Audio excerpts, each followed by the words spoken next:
another one that did real well too.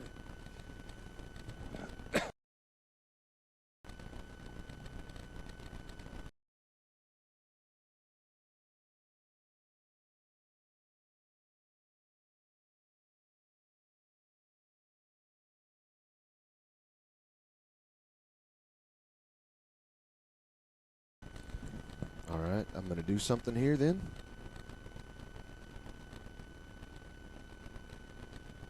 He's taller than his dad. 1, 2, 3.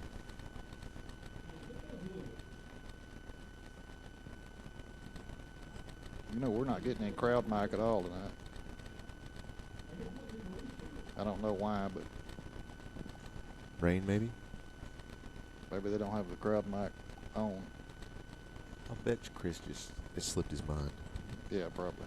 All right, I'm going to mark when he steps. So here we go. Trying to get the timing of this right. Left, right, left, right, left, right, left, right, left, right, left, right, left, right. Mom is past the 50. All right, now I can listen.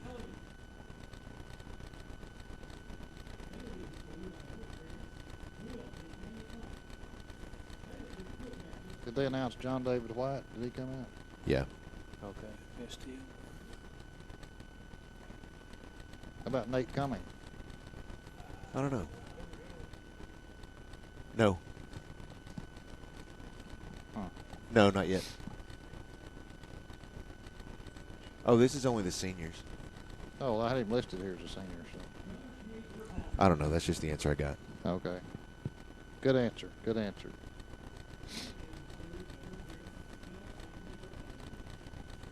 Something got really loud just then. Huh. Do you hear the hiss? Yeah, I can hear it. You know where that's coming from, Zach?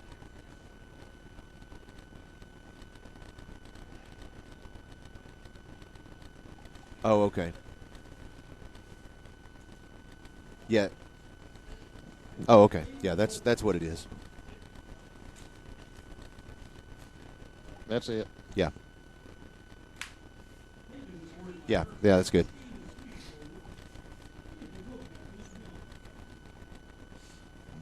All right, I think we're set in here. All right. We're already streaming. 3 minutes. Oh, I didn't realize, one of the things to talk about real quick, anybody who's watching online, you've probably been listening to us. I didn't even realize it. I'm sitting here trying to test everything out. So, Jay, keep it clean. Yeah. We, as you can see on the video, we have senior night festivities going on right now. Unfortunately, you can't hear them, but you can be there in spirit. Just watch along, and if you see someone that is family or friend, be sure to send them a message on Twitter with hashtag PA Bruins, and enjoy the game.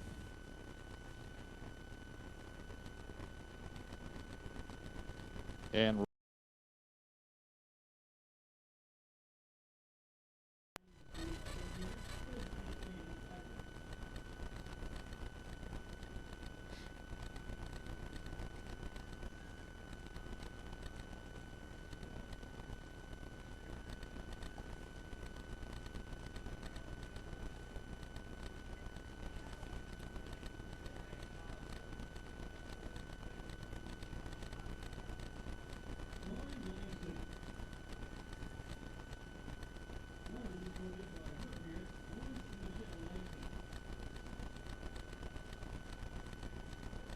one minute.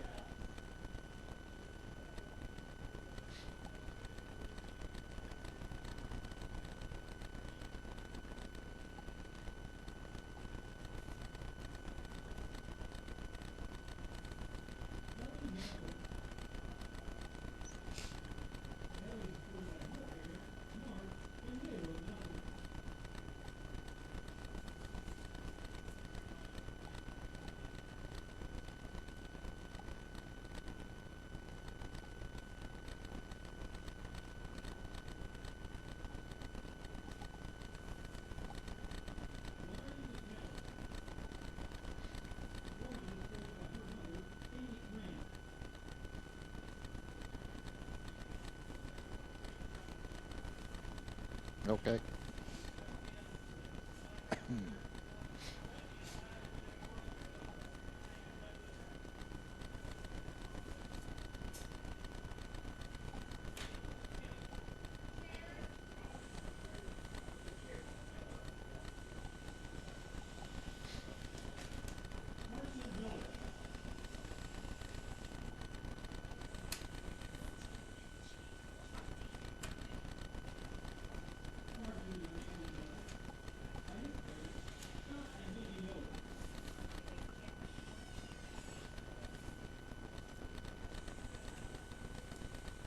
Thank you very much. And on a rainy, cool, windy night, more than cool, it's flat out cold if you're out there, ain't it, Brooksy? Sure is. Good to have you along, Jay Jones, Brooks Beasley, Miss Vicky's with us also, and we're inside, and we're thankful that we're inside tonight.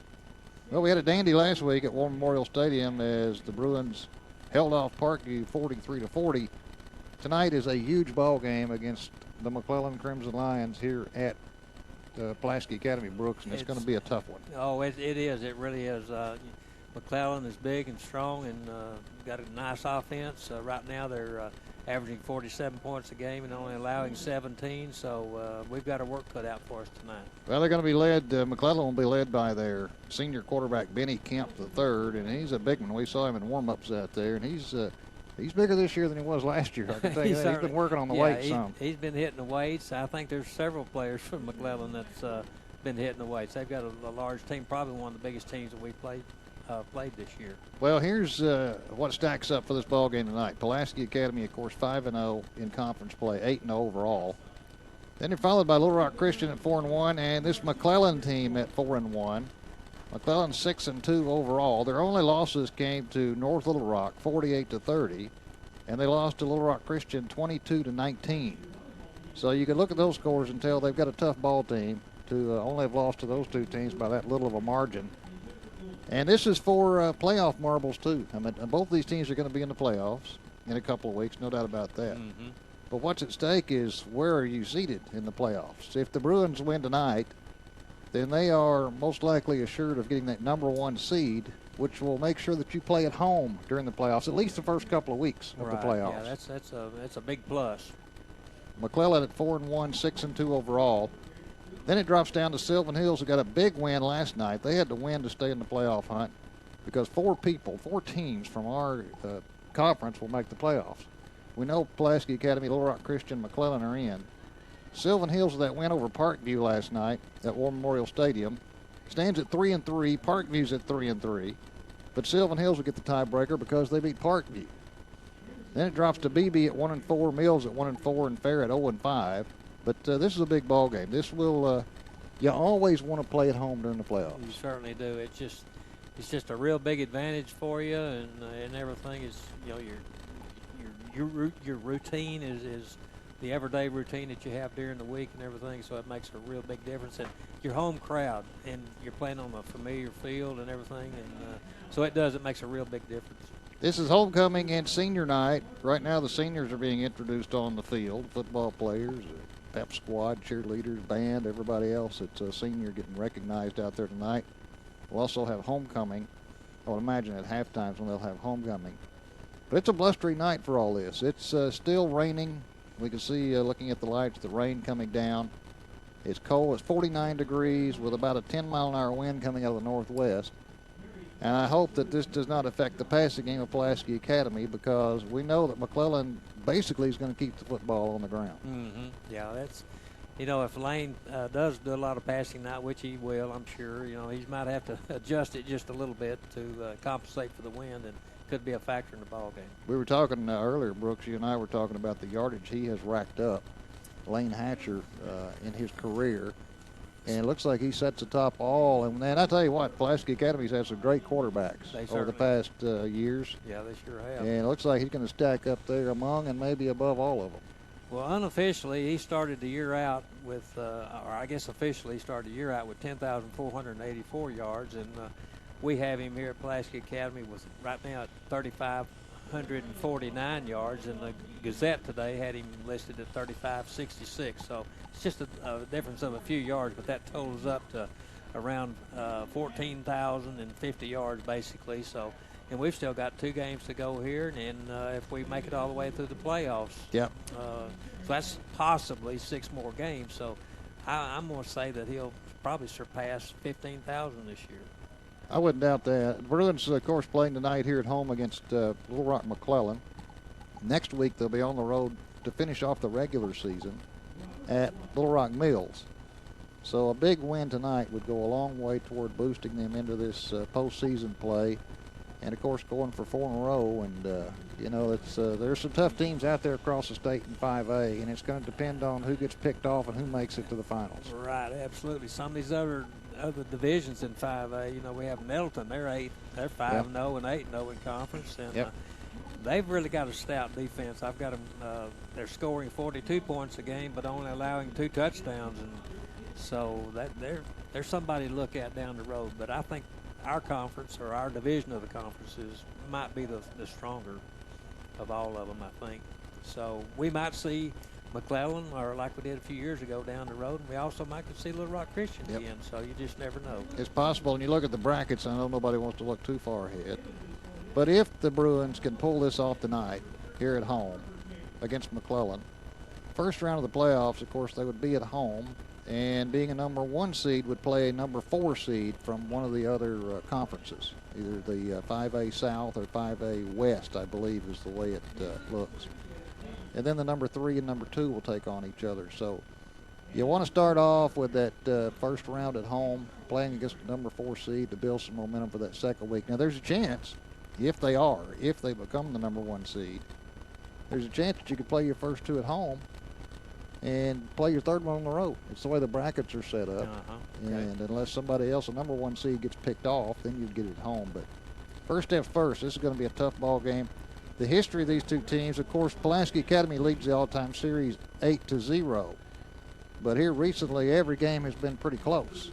So, you know, it would go a long way for the Bruins if they get a 2 or 3 touchdown lead early, something that they had trouble with the past last week. Right, it sure did. And put them away. That one last week, if you couldn't join us then, 43-40, last-second field goal by Lane Hatcher, who kicked that one to keep the streak going, and won it 43-40. Well, we don't want it to come down to that. We want to score early and get on top of these guys and let them know that they're playing on the road against the Bruins. Right, absolutely. You're talking about streaks, Jay. I'll mention we've got a conference winning streak of 55, and hopefully tonight will be 56. And we also have a 20-game win streak, and our last loss was last year to the team in Utah. So, and then also we have a 36-game regular season home game winning streak. So we hope to keep all those streaks alive tonight. Yeah, it was in jeopardy last week, but we hope tonight that we can put these guys away, because they're a tough ball team, and you certainly don't want to let them think that they're right in this thing until the last minute of the game, because they have the firepower to pull it off. Yeah. Well, you know, last week, Little Rock Christian, they intercepted the pass with 13 seconds to go to win that game. And so I see it being down to the wire like last week. Bruins won it last year over McClellan, 22-18.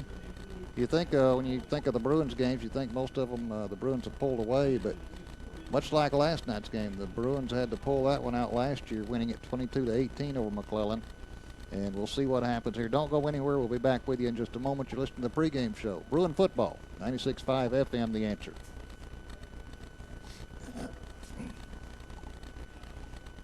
Yes. Okay. Okay. I'll talk a little louder then. Not too often they tell you to get louder, is it? It's not too often they tell you to talk louder, is it? No.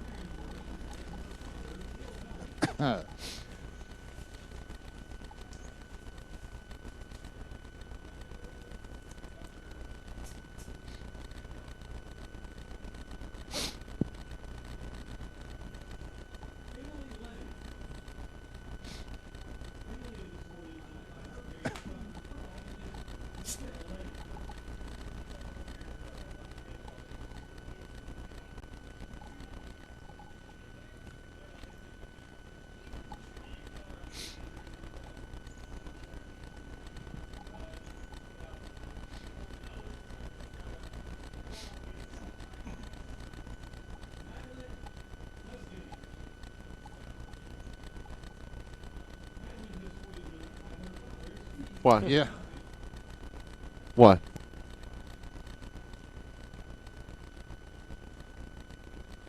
Yeah. It's good for him. Hey, I had my rough night last night. You should have been there. At Little Rock Trojans. They had Meet the Trojans last night. Yeah.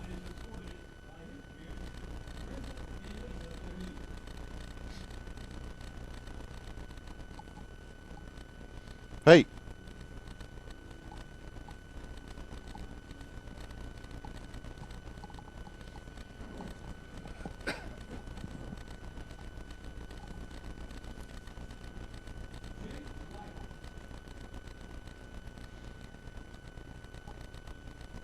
How can you turn me up?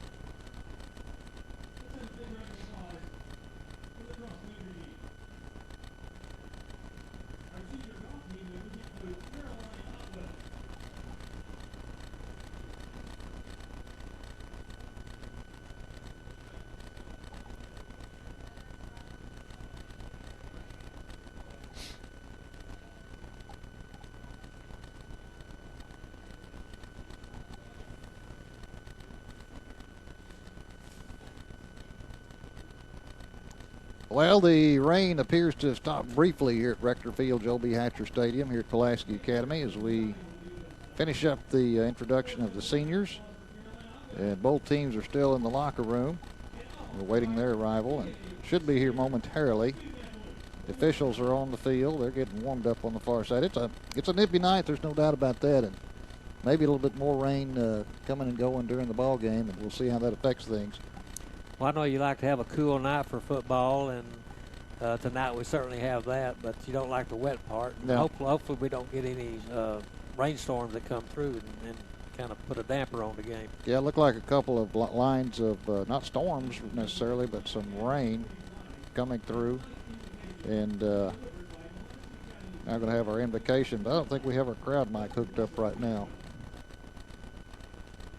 We shall see.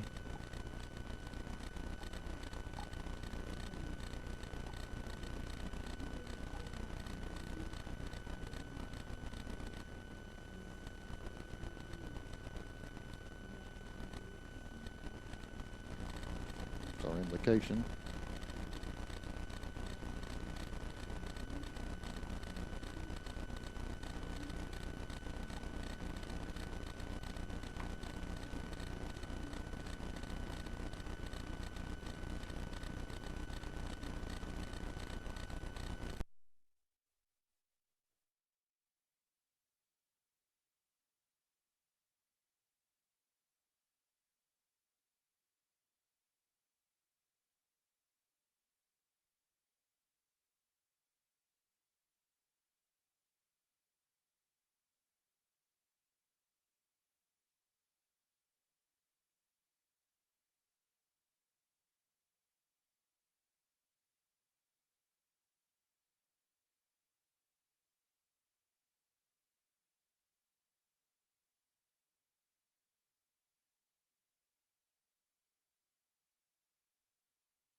Bright stars through the perilous fight, o'er the ramparts we watch, words so gallantly strewn.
Rock Christian and Fair is at BB as they finish up this round of football on a Friday night. It's going to be cold everywhere. The captains are coming out on the field right now. McClellan dressed in their white jerseys, red pants, red helmet. John L. McClellan High School. Jay, you mentioned about Sylvan Hills beating Parkview last night. It just it's really strange, you know.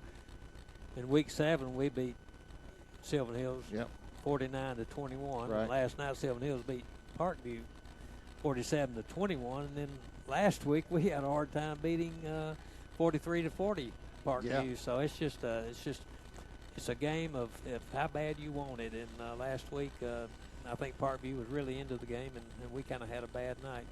Yeah, you get a break or two one way or the other could change the whole ball game around. It's really hard to compare scores. Yeah, I mean, you can forget comparing scores, but it is some kind of an indication. But, you know, we had 5 turnovers last week, and then I think Parkview had a whole bunch of turnovers last night, and then last week they didn't have any. So it just it's just how the ball bounces. That's the way it goes sometimes. The Bruins couldn't catch a break last week on an onside kick either, and we hope that they can tonight as the captains meet at midfield and shake hands.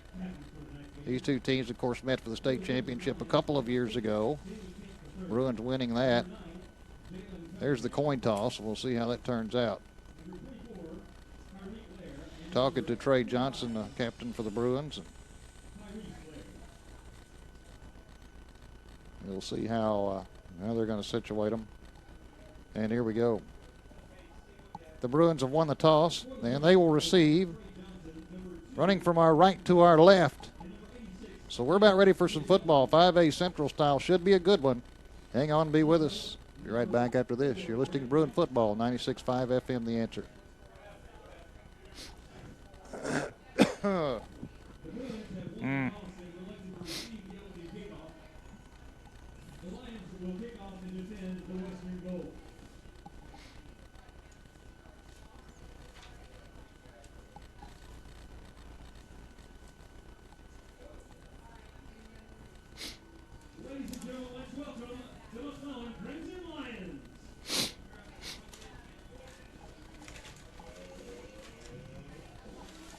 Back at Pulaski Academy, the Bruins tonight look like they're going to be wearing their all dark blue uniforms with the white numerals, gold trim. I don't think we've seen that this year, have we? Well, they wear such a combination different they times. do. It's kind of hard to Every week's keep different, up with isn't it? Yeah, it is. Bruins will be coming through a big breakthrough off to our right. And across the way, McClellan comes onto the field. You can tell the way they're coming out, they're feeling pretty good about themselves. And we'll see how this thing plays out. They've got a lot of confidence. You know, they've had a lot of confidence over the past 2 or 3 years. So far, the Bruins have been able to have their number. Yeah. Now the Bruins come onto the field. We do not have our crowd mic attached right now or on, so we'll have to wait and get with Chris Ambler, who does a great job on that. And believe me, we are sealed up in this press box to keep the wind from whipping through. It would be coming right at our face. Yeah, it would, right?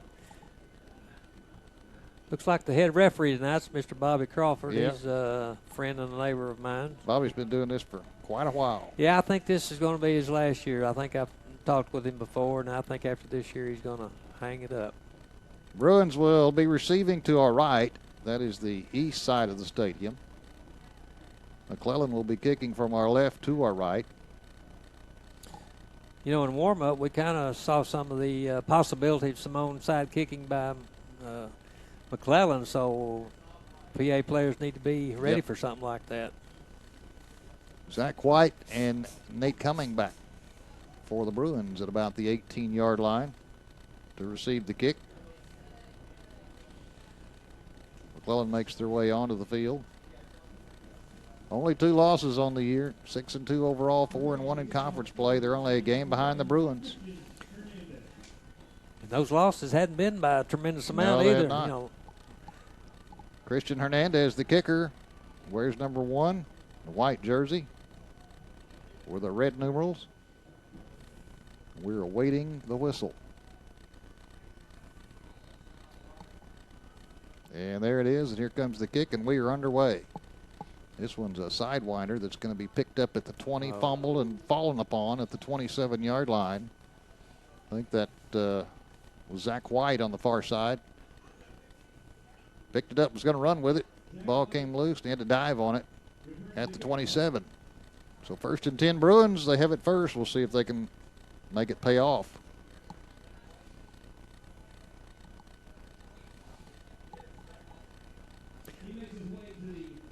So far, all the fans hadn't really gotten here yet. No. I'm certainly they'll be coming in later. Yeah, I figured it'd be an early crowd, but of course Yeah. with this weather. Yeah, that's the big problem. First down for the Bruins at their own 27 as we're just underway. Hatcher back to pass, throws to the right, caught by Lynch. He has about 5. They're going to give him 4 at the 31. Went from the 27 to the 31 before he stepped out of bounds. We have our 9th graders here tonight, too. Here's a quick pitch to Trey Johnson at the 30. At the 35, gets a block.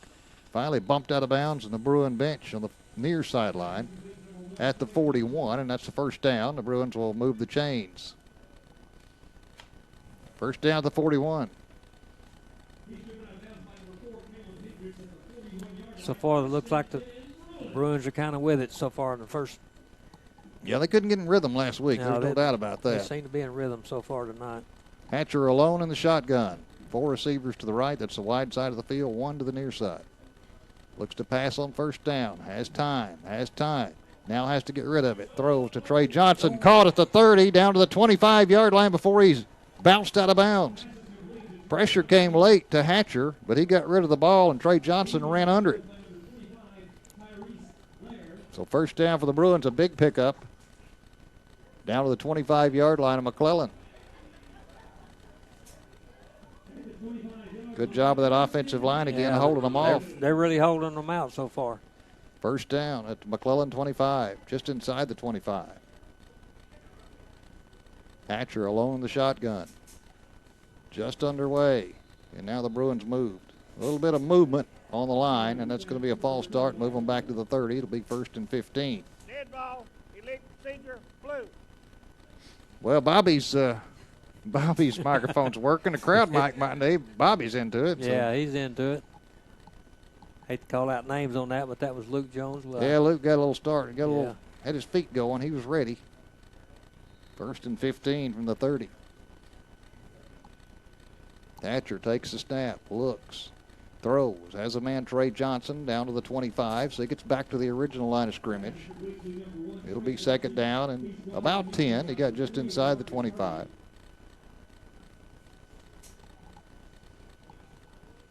looks like McClellan kind of is using the format that Parkview used, rushing 3 and covering with 8. We've seen that about 3 weeks in a row. Hatcher with the running back beside him. That's Kelly. Gets the call. Up the middle he goes. He gets 3, maybe 4. Down to about the 21-yard line. So that's going to bring up a 3rd down. And we'll call it 6. Bulls at the 21. Need to get to the 15 for a first down. So big 3rd down here. Hatcher alone in the shotgun. Has a snap, looks to pass. Pumps now throws. It's going to be dropped at about the 18. Trying to hit Kelly that time, and that ball just hit him in the mitts and slid out. And now you got a 4th down. Well, it's a big play here early. I know we've only played a minute and 20 seconds, but Bruins want to keep this going and score first. 4th down and 6 from the 21. McClellan fans trying to urge their defense here to get a stop. And we got the ball placed down and we're ready to go. Hatcher alone in the shotgun. Takes the snap. Looks, throws, has a man. That's Johnson, and he's got the first down. Inside the 15, down near the 10. Big play.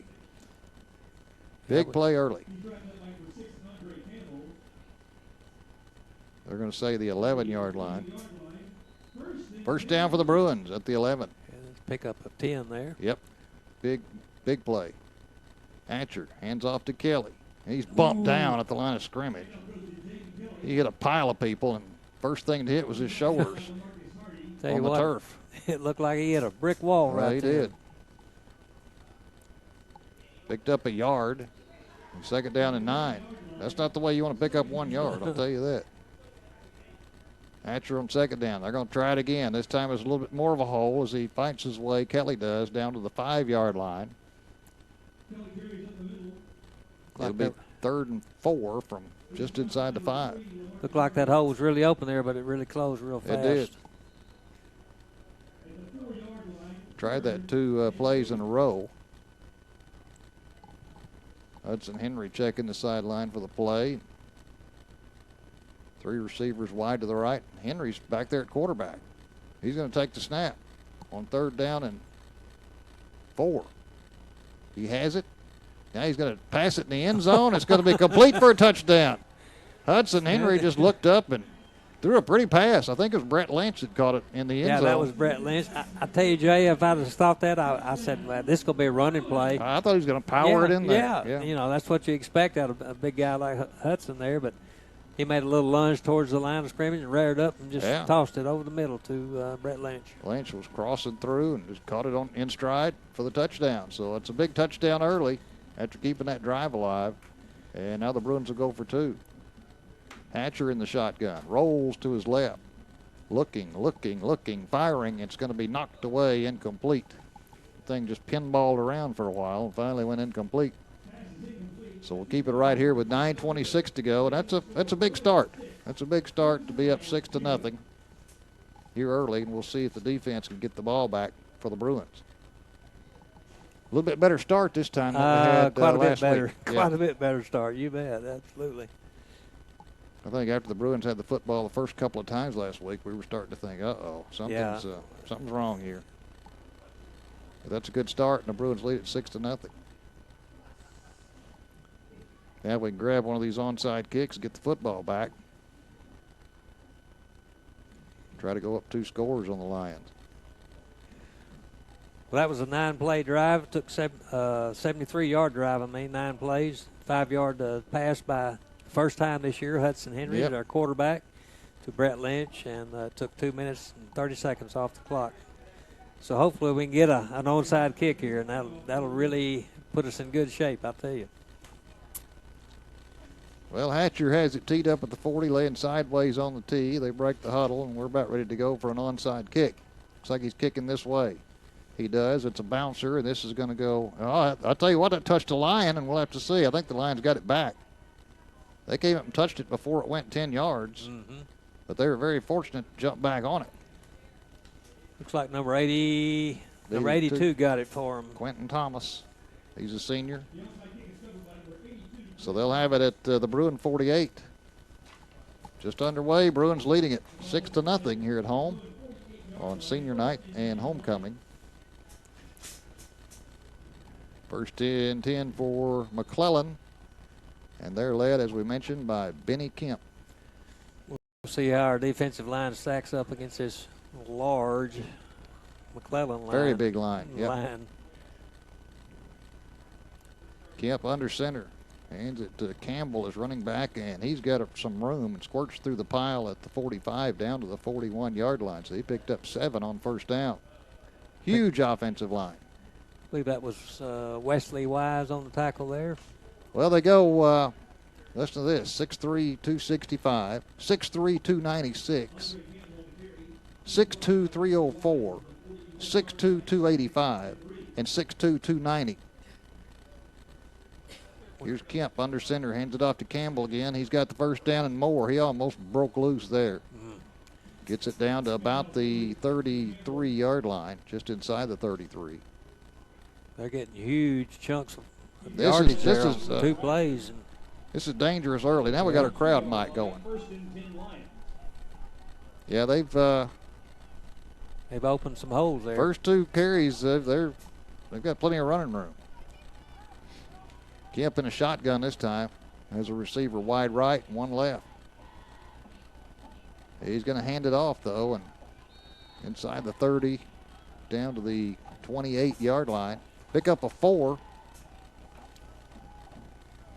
I'll tell you what, they've got some big dudes out there. I'm telling you. How about this tackle that they've got in there right now? Christian Webb is 6'1", 370. Is that number 79? 79's only 6'3", 350. Oh, my gosh. He's the little one, 6'3", 350. Gosh. Folks, I tell you, these guys are huge. They're eating well at McClellan.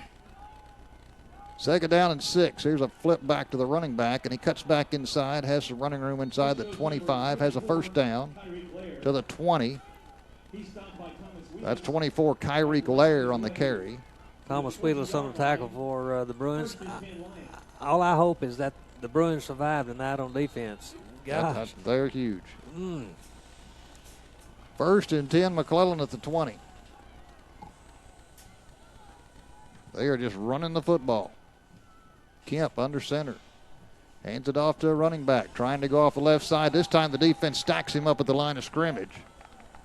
I think it was Tommy Crumpton, the running back, on the carry. So Crumpton is stopped at the line of scrimmage. Luke Bratcher was on the tackle there for the Bruins. Well, we need a couple more of those stops. They sure do. Kemp with a running back behind him. He's going to hand it off to the first man. No, he's going to keep it and run the option right, and they've got some room. At the 15 down to the 10-yard line. Ran the option right, just pulled it out of the running back's belly and ran the option right to Kyrie Allaire. He could get lost back there. He's 5'5", 150, and behind that line you can't see him. I know you don't. You don't see that guy. They're going to say it's just a tad short at the 10-yard line. Luke Bratcher on the stop. 3rd and about a foot to go at the 10. It's been an impressive drive so far from McClellan, just workmanlike right down the field. Kemp with a running back behind him. Hands it off. That's Campbell. He's got the first down to about the 6-yard line. Making it look easy so far, They Brooksy. certainly are. Wesley Wise and Luke Bratcher on the tackle. Well, you don't see offensive line this big in high school football. I mean, this is very rare. Some pro teams don't have this big a line. 6'3", 350. He gets overshadowed out there by the other guy. 6'1", 370. First down. Campbell stacked up at the line of scrimmage and pushed back. He got nothing that time. Handed off to Campbell, and the Bruins stacked it up. It'll be 2nd down and goal from the 6. I think that Zach White is on that stop, or is either him or Wesley Wise. So 2nd down for McClellan. They're on the march. Bruins lead it 6-0 here in the first quarter. McClellan with their first possession, walking it down the field. Kemp to Campbell. He's hit at the line of scrimmage and gets to the 5, and that's about it. They're going to give him maybe the 4. So a gain of a yard or 2, and it's going to be 3rd down and goal from the 4. Brooks Walton and Thomas Wheelis and Ephraim Sue. All 3 of those guys were on the tackle there for the Bruins. Now what they're probably going to do here, they've tried it up the middle a couple times. Watch for them to go wide this time. I was a play caller. That's what I would do. Here we go. 3rd down and goal from the 4. Kemp under center. Nobody in the backfield. As a man in motion, he's just going to keep it himself and barrel down to about the 1-yard line before the Bruins push him back inside the 1. Kemp just designed play. He just took the snap and headed east. Yeah, that was just the interior of the defensive line got him along with Wesley Wise. Here we go. 4th down and goal from inside the 1. They put Luke Jones in there, a couple of the offensive linemen to help out up the middle. I think we'll see another quarterback sneak here possibly. Kemp wants a timeout. McClellan wants a timeout on 4th and 1. We'll take it with him. Our score here in the first quarter, Bruins 6, Lions nothing. Listening to Bruin football on 96.5 FM, The Answer.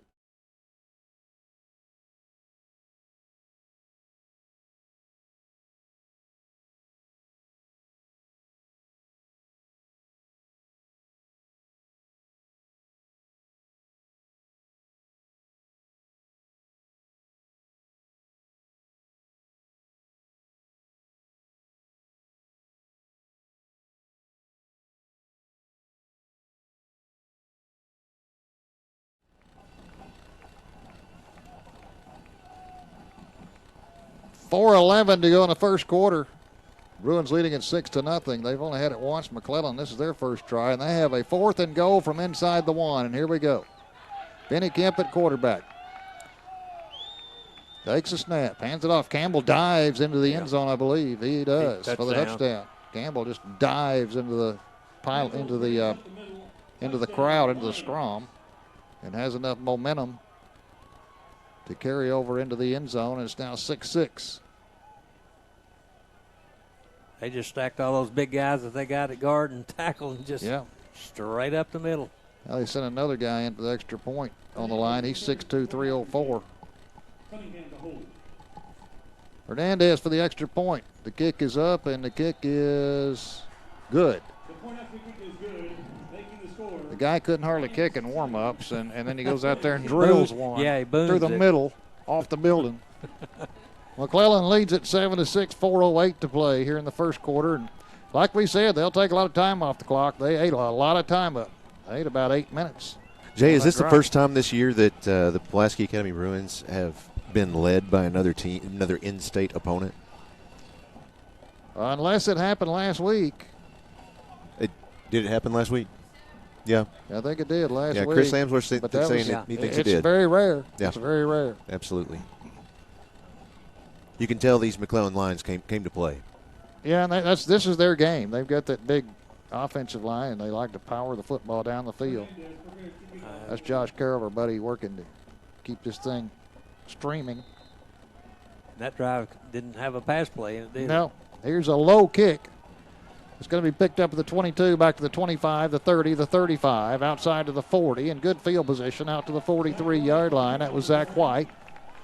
And it gives the Bruins a good look at it here at the 43-yard line.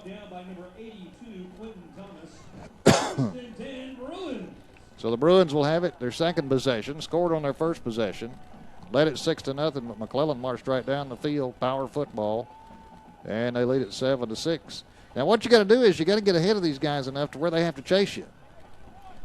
Yeah, we need to get a couple of quick right. scores. If you can get a couple of scores up on them, that kind of brings them out of their offense. Then they have to kind of chase you, and they can't use all that time up. But you got to get ahead of them by a couple of scores first. Mm-hmm. Hatcher looks to the sidelines. He's going to call timeout or something. We're down to about 5, and he doesn't have the play called yet. 2, we're going 1. to get 5 yards. Yeah, that's going to be a timeout call by Coach Kelly on the sideline, and he is livid as they didn't get the play called in time. So the Bruins will meet with Coach Kelly, which is not a very happy meeting at the moment. McClellan leading at 7-6 here in the first quarter, 4:02 to play here in the first. Marley Meyer-Jones is a proud alumnus of Pulaski Academy. She started at PA in first grade in 1975. During her time as a Bruin, Marley was in numerous clubs, including Student Council and French Club. She was captain of the cheer squad and played varsity tennis. After graduating from PA, she went on to the University of Arkansas for her undergraduate education. Marley is married to Gary Jones. They have 4 children: Lawson, class of 2014, Palmer, class of 2015, Bethany, 12th grade, and Merritt in the 10th grade. Marley and her family are very active in our PA community. Please join me in welcoming back Pulaski Academy's Spotlight alumnus, Marley Jones. She makes us Bruin proud. The Friday night Spotlight on alumni is courtesy of Hug and Haul Equipment Company. Give him the 42. So a big pickup and a first down for the Bruins. They'll move the chain. Andre Campbell on the tackle. Only thing we can hope is these big guys get tired for McClellan. Yeah, I hope they run out of gas. Because they are big. Come fourth quarter. Quickly to the football. Hatcher in a shotgun. On first down, direct snap to E.J. Anderson running left. Cuts it back at the 40. Not much there. He's driven out of bounds right at the 40, a 2-yard gain. It'll be second down and 8. He's driven out of bounds by number 3, LaMarcus Hardy. After making his way to the LaMarcus Hardy on the tackle for McClellan. This is a team, no matter what happens tonight, you can see with their size, they're going to have some problems. Yeah. Give somebody some problems in the playoffs. Here's Hatcher on second down and 8. Looks to pass. Steps up in the pocket. Throws. Is going to overthrow Hud Henry at about the 10-yard line. Wish Lane would have looked to his right a little bit. They had Nathan Biagioni out there in the flat just wide open. Yeah, he locked covering him at all. Right, he locked in on Hudson Henry, and he had another receiver open. Third down and 8. Running back on both sides of the quarterback. Hatcher fakes the handoff, now swings it out of the backfield. McClellan read it. They've got him wrapped up. He gets back to the 40, down to the 39. A short gain. It's going to be 4th down and long. Deshaun Alexander wasn't fooled. That was Biagioni. Minimal gain. And now the Bruins are looking at 4th and a little more than 6. Hatcher alone in the shotgun.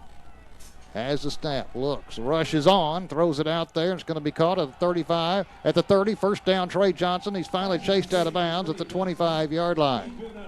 Well, that bailed him out. I think you could hear that wind blowing outside. Well, a cold night here that was raining about 45 minutes ago. First down for the Bruins at the 25. 2.5 minutes to go in the first quarter. McClellan leading at 7-6. Bruins trying to get back on top. Hatcher has E.J. Anderson to his right. Looks to the sideline. Gets the play called in. Now here we go. He's looking to pass. Throws across the middle of Trey Johnson. That was tipped and almost intercepted. Threw it a little bit behind Trey Johnson, and he got a hand on it. And the ball went in the air, and there were red and white shirts around it, but nobody could come up with it. I thought that was going to be intercepted. Second and 10. And with their speed, they can return one a long way. Second down and 10 from the 25-yard line. Hatcher has E.J. Anderson in the slot left. 2 receivers to the right, 2 stacked wide to the left. He's rolling to the left, looking. Now steps up, now throws in the end zone, and he's going to overthrow his intended receiver in the back of the end zone. And here we go with a 3rd and 10. Yeah, I believe that was intended for E.J. Anderson. 3rd down and 10 from the 25. Well, they need to get that momentum, that sharpness back again that we saw up until 2 or 3 weeks ago. And that does happen. We'll see if it happens here. 3rd and long. Hatcher looks to pass. Dumps it off, has a man, but throws it at the feet of Hud Henry. You're right, Hudson's kind of limping a little bit. But that's going to bring up 4th down and 10. Hudson never had a chance. He was open. Yeah, he was wide open, just stood at his knees, and it's kind of hard to catch a pass that low. Jay, you mentioned a minute ago something about the weather. It's 46 degrees outside, obviously the coolest football game we've had so far this season. The humidity's at 61%. It's a moist, cold evening. It is. Great football weather. Yep. 4th down, 4th and 10. Here's Hatcher, looks to pass. He's in trouble. He has to roll. He has to put it up for grabs. Has a man out there. It's going to be incomplete. And the Crimson Lions have held, but there's a flag on the play at about the 22-yard line, 21-yard line. We'll see what the flag is. There is a penalty flag on the play. Bruins are huddled around the officials. That's going to go against McClellan. Face mask. Wow. Well, there's an awful lot of pushing and shoving at that line of scrimmage, and a lot of times you get your hands up high. And we'll see what the officials say. They're going to call defensive holding. Oh, defensive holding. Yeah. Now, that won't necessarily mean a first down. It's going to be 4th down again. They're going to move it down. Let's see. Let's see when they mark it off. They're still discussing it. And we're waiting to see if and when they mark this one off.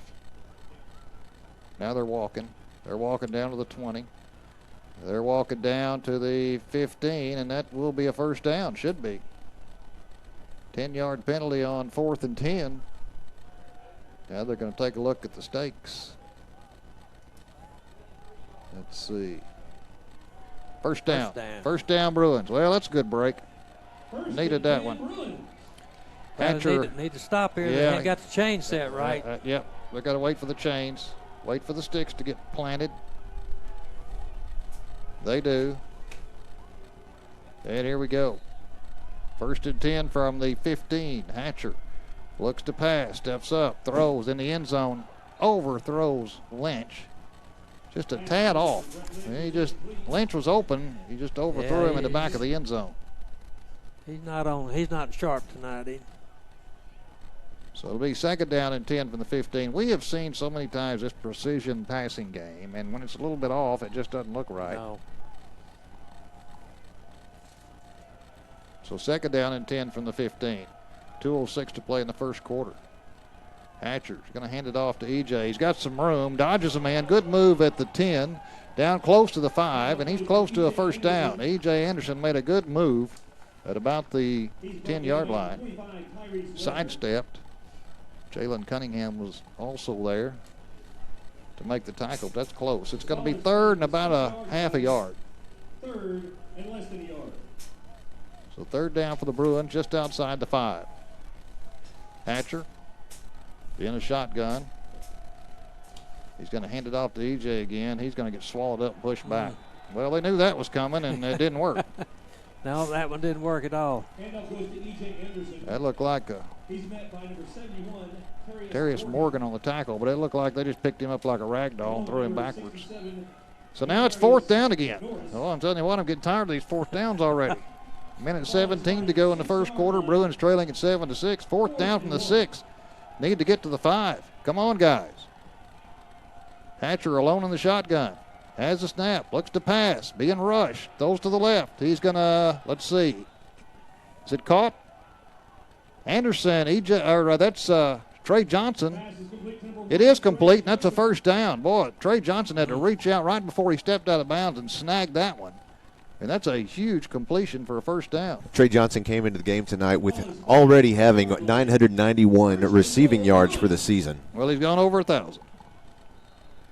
1st and goal for Pulaski Academy. From the 2, Hatcher. Looks to pass again, throws, and that should be a flag, but there comes a flag. Yeah, there was pass interference in the back of the end zone. They were looking for Hudson Henry, and somebody just gave him a shove in the back before he could ever go up for the pass. That'll be 1st down and goal as they'll move this down to the 1. My observation so far is I think Lane's a little high on his passing, and it seemed like he's trying to put too much heat on it. Well, he may be battling the wind. Yeah. Interference on the defense, and it'll move it down to the 1.5. It'll be 1st down and goal. Let's just punch this thing in here. 57 seconds to go until halftime. And the Bruins are trying to take the lead. First quarter. Bruins trying to take the lead. Trying to rush the game. I guess. It's been going pretty fast, though, to tell you the truth. Absolutely. From the 1.5, here we go. Hatcher. E.J. Anderson beside him. He's going to run a little quick reverse to the left, and Brett Lynch is going to just tippy-toe into the end zone. Just skips into the end zone for a touchdown. Well, that's more like it with 52 seconds to go in the first. Now the Bruins lead at 12-7. No doubt they'll go for 2 here. Now watch this shift and see if McClellan jumps across. We see it every week.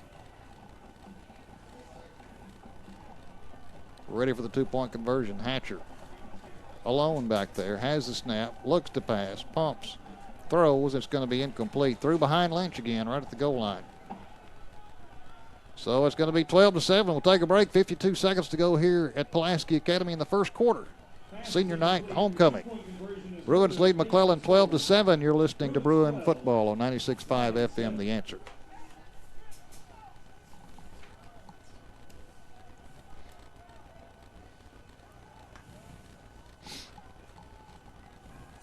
Pulaski Academy student Brooks Walton excels as both a scholar and an athlete.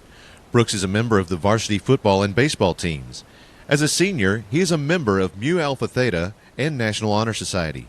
In addition, he serves on the Honor Council and as the vice president of the Science and Engineering Club. Most recently, Brooks was also selected as the Wendy's High School Heisman male student athlete for Pulaski Academy. Please join me in congratulating Pulaski Academy's Spotlight Scholar, Brooks Walton. He makes us Bruin proud. The Friday night Spotlight on Scholars is courtesy of Caldwell Toyota. What was that drive like, Brooks? It was a 14 play, which is very unusual for the Yep. Bruins, and it only covered 57 yards, and it was a 2 yards little Utah pass to Brett Lynch by Hatcher. There's another one, onside kick. It's recovered by McClellan. And that drive took 3:10 and looked like number 82, Quentin Thomas, Yep, on the coverage. he fell on that one. At the 49 of the Bruins, and once again, great field position for this team that has had very little trouble running the football. They'll bring that massive offensive line. I saw the field tilt a little bit when they came out to the middle. Definitely, they're running downhill, that's for sure. Yeah. So here we go. First down from McClellan at the Bruin. They're going to say the 48. Kemp, the quarterback, has a running back behind him. He's going to straight handoff this time, and the Bruins have him. Almost had the football. They had a lock on the football and had the runner right at the line of scrimmage. Nothing happening there as they handed off to Tommy Crumpton. Jake Terry, first one there to wrap him up. Yeah, Jake's middle guard. He's a junior for us, 6'1", 195. So no gain on the play, and we could take a few more of those. 2nd and 10. Last week, Parkview didn't make any mistakes against the Bruins. So far, McClellan has made no mistakes tonight. Benny Kemp, the quarterback, hands it off. Now he's going to flip it wide, and the Bruins read it, and they're going to get back to the line of scrimmage. Boy, he was hit at the line of scrimmage and flipped that ball high and wide on an option that could have gone over his head, but it didn't. But the Bruins did make the tackle at the line of scrimmage. And there's the end of the first quarter. McClellan will have it 3rd down and 9 from the Bruin 42.5 or 47.5 when we get back. Well, we knew this was going to be interesting. That's the end of one quarter. Our score, Pulaski Academy 12, McClellan 7. You're listening to Bruin Football, 96.5 FM. Senior middle linebacker Wesley Wise is an integral defensive player for the Bruins. He is the only player on the PA defense to start in the previous 2 state title games. He has 31 solo tackles, 1 interception, 4 caused fumbles, and 2 fumble recoveries. He also has assisted in 165 tackles, averaging 4.9 tackles a game. Not only is Wesley a leading tackler for the Bruins, but he is a member of multiple school organizations, including the Spanish Club, Stock Market Club, Young Republicans, and the Fellowship of Christian Athletes. Outside of school, he is an avid hunter and a race car driver. This defensive player of the game is courtesy of Popeye Video Productions.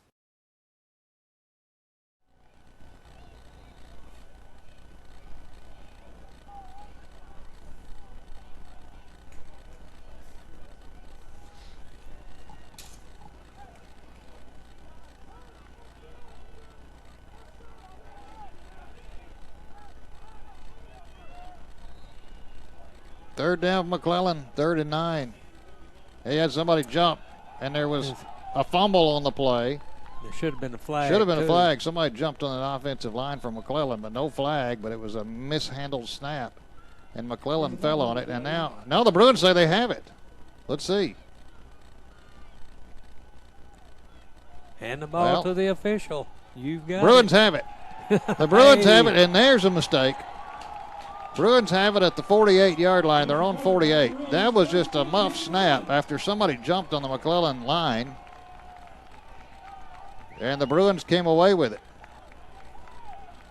Big turnover, and we'll see if they can take advantage of this now. Big break there.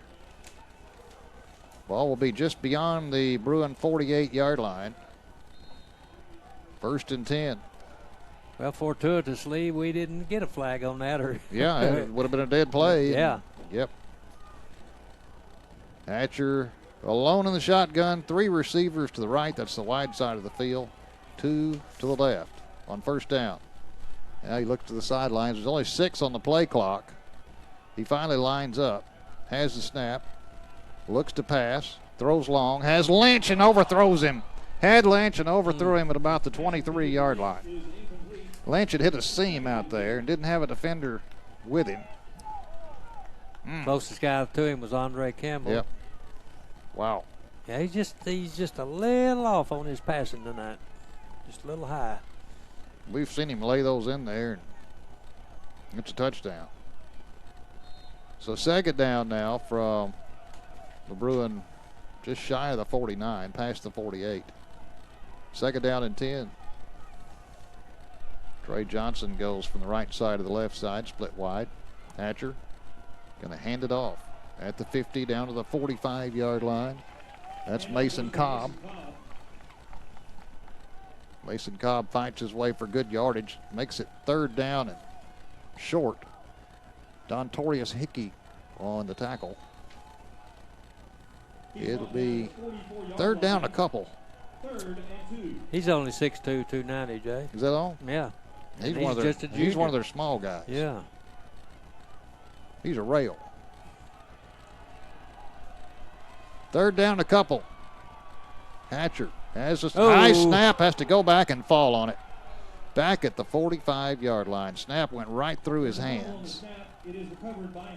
Boy, back at their own 45. And now we're looking at a big-time play here. Fourth down and about 13. 4th and 13. I think that's the first time that's happened this year. They're making it very difficult on They themselves. certainly are. 4th and 13 from their own 40, just beyond the 45 now. Hatcher looks to pass. Has plenty of time. Hits Hudson Henry coming across the middle of the 50, 45, 40. Down to the 35-yard line he goes, and that's enough for a first down. Hudson Henry, he's got more speed than you think he does for a big man. Crossing pattern. I wasn't sure he was going to get the yardage, but he did easily. As they say, he was wide open as He a was. boot jack. Yep, he definitely was at the 35. 20-yard pickup on 4th and 13. So there's a fresh set of downs. We're just underway in the second quarter. Bruins leading at 12-7. Hatcher looks to pass. Offensive line trying to give him some protection. Now he rolls to the right, and he's just going to try to get what he can get and get out of bounds. He got back to the line of scrimmage. May have had one step further than that. Jamarius Norris, Dontorius Hickey. They were in hot pursuit. Yep, they were chasing him down. I think we'll give him a little bit of yardage. He must have took a really good step. They're going to give him a yard on it. The 34, second down and 9. He just had a pair of 285s and 280s chasing after him. I could run too. Absolutely. Second down and 9. Hatcher looks to pass. Here comes a blitz. They avoid it. There's Henry again across the middle down to the 25, and he falls forward for what should be a first down. They had him right at the first down marker, and he fell forward. LaMarcus Hardy brought him down. Now he is limped. He's coming out now. Henry's got an ankle problem or something. He's playing hurt. We saw that since the very start of the game. Hatcher with a running back on both sides of it. It's Cobb, I guess. He looks to pass. Now the field opens up, but he's going to throw it low. He threw it low to, That's Trey Johnson, yes. Trey Johnson at about the 15, but it was too low for him. Looked like Hatcher was going to run for second, and then they closed in on him, and he had to dump it off too low. Yeah. Caleb Hendricks applying the pressure that time. So here's second down and 10 from the 24.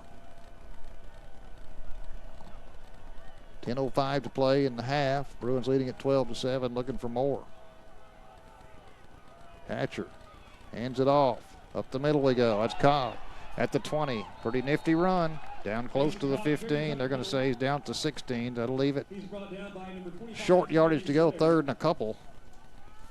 At the Lions' 16-yard line, 3rd and 2. That's more manageable, third and a couple. Ball's at the 16. They need to get near the 14 for a first down. Hatcher, tight formation. He looks to pass. Still looking, has time. Rolls to his right, still looking. Now throws. He's got Trey Johnson. He is blasted at the 10, but he held on to the football. What a job of holding on to the football. He got blasted up around the shoulder pads by Lee Rudley, but he held on for a first down. Yeah, Lee just lowered the boom on him, as they say. So first down at the 10-yard line. 1st and goal, Bruins. Bruins have it 1st and goal. Cobb, the running back, off to the right of Hatcher. Lynch goes in motion. Now flags come in. They were going to hand that off to Lynch coming across, but flags. Offsides against the defense. That'll move it down to the 5-yard line. Dead ball. Offside. Defense. 5-yard penalty. Somebody's going to have to calm Bobby down. He's getting excited out there. That'll move it down to the 5. You know, we said that McClellan really hadn't made many mistakes. Now they have. They've had a few costly penalties. Right. Yeah, along with that turnover. Yeah, that turnover and that one penalty. Yep. One penalty allowed us to score a touchdown. Right. Cobb is still a running back. He's to the left. Now he goes to the right of Hatcher. On 1st and goal from the 5. They shovel it off to Cobb. He's looking for some running room, and he gets down to the 1, leans in, and let's see. Touchdown. Cobb just leaned forward and fell into the end zone. And the Bruins have scored. Norris tried to stop him, but Cobb had some steam built up, made it into the end zone. Had enough momentum there. He just laid on into the end zone. Well, that's big. Now it's 18-7. You need a 2-point conversion here to make it 20. Just like we talked about, you got to make them chase you. If you get a couple scores up on them, then they have to chase you. 2-point conversion coming. Hatcher alone in the shotgun, has a man in motion. He looks to pass. Now looking left, now over the middle, now backing up. Now he has to get rid of it, and it's caught.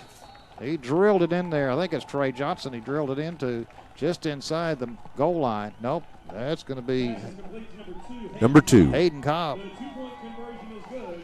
Got it to Hayden Cobb. The 2-point conversion's good. We'll keep it right here. That's a big score with 8:56 to go in the half. Bruins now leading at 20-7. A little bit of breathing room.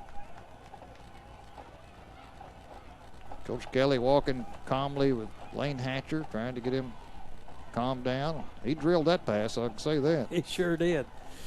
Well, that was an 8-play, 52-yard drive, 5-yard run by Mason Cobb. Took 2 minutes and 57 seconds, and like I said, it made the score 20-7. And we were good on the 2-point conversion, so we needed those 2 points. Well, remember that 4th down play? They hit Hudson Henry coming across on a crossing pattern. He picked up that 1st down. It was 4th and 13, and he picked up 20 on that one. And that kept the drive going. Now we'll see if the Bruins can finally get one of these onside kicks. McClellan's done a good job of falling on them. Hatcher has it teed up at the 40 on the far side, away from us, but he's going to be kicking toward us, apparently. You never know. This looks like he's got it lined up for a bouncer. That's a technical term. Bouncer. It's a bouncer. bouncy. And a spinaroo. Yeah, here it comes. This is going to be a bouncer. Yep. And it takes a big hop. McClellan touched it. And I believe the Bruins got it. Let's see. Did they get it? They did. Yes, sir. McClellan touched it. And Merritt Jones came up with it. That was just what the doctor ordered. You're not Jay. kidding. You're not kidding. The ball's just beyond the 45. The Bruins own 45. That was a good kick. That one took the right bounce at the right time. McClellan had to go up and try to get it, and they touched it. And the Bruins were on it. Just beyond the 45-yard line, moving left to right on senior night and homecoming on a very crisp October evening. So here we go. Hatcher once again in the shotgun. Get that offense back out there. As a man in motion. He's going to hand it off to Bratcher. He looks to pass. Now he has to run it. He's at the 50 to the 45, showing some speed at the 40. Tucks that ball in. A big collision at the 35, and his teammates are pounding on him, saying that's the way to run it. Yeah. Tyrus Laird on the tackle. But wow. That was a pretty I don't good know which one hit who there. That was pretty good collision. You're right. At the 34-yard line of McClellan. Bratcher showed some bravery, and he showed some speed on that one. He just took his feet out from under him. It was a Yep. good clear. He went head over heels there after he got hit in the knees. First down, Hatcher looks to pass. Has time, throws, has a man. It's going to be caught, and that's going to be a touchdown, Bruins. He hit Jaden Nash, I believe. No, that's John David. John David White. Yeah. John David White gets it. Over the middle, good hands brought it into his body, and all he had to do was just dance into the end zone. And there we go. Now this is what we're talking about. 26-7 now, with 8:20 to go in the first half. That looked a little more like Pulaski Academy's offense there. Sure did. Hatcher's on. He's going to go for 2. Has Braden Bratcher off to his left. Both are quarterbacks. They can both throw the football. 2-point conversion upcoming. Looks like Hatcher's going to try to throw. He's in trouble. Has to loft it up in the end zone and incomplete. Had to try to have a receiver come back and catch that one. He's running out of time. Just had to get rid of it. Nathan Biagioni had to try to come back and do something with it. But Bruins lead at 26-7 with 8:20 to go in the first half.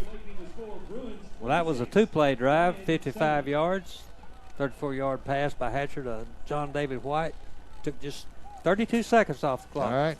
Quick score after the onside kick recovery. And thanks, of course, to our old buddy Zach Thomas back in the studio. Zach, we'll get you caught up on some timeouts here in a little bit. I'll imagine we'll get caught up on some timeouts at halftime because I think they're probably going to have their homecoming court announced. I guess one of the weaknesses I've noticed this first half is our failure to convert on conversions after touchdowns. Yep. Well, here we go. Another onside kick attempt. Same thing. Hatcher has it teed up at the 40 across the way. Apparently it's going to be kicking our way. Why not? It worked the last time. We'll see if we can get another big bouncy. Looks like they got their good hands, guys, on this Yeah, side they of the do. field. Here it comes. This is going to hit. It's going to bounce high, and the Bruins have it. The Bruins have it perfectly executed. That ball just hopped high over McClellan's line of return people, and the Bruins came down with it on the run.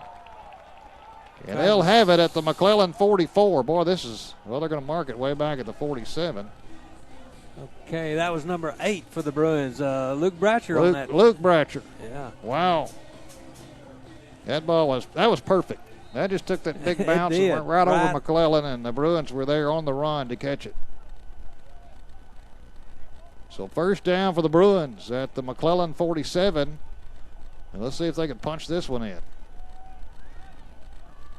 This time Bratcher has it. He's going to run right at the 45 down to the 40-yard line, near the 40. So a pickup of close to 7. They're going to say a pickup of 6 as they're going to mark him back just a tad.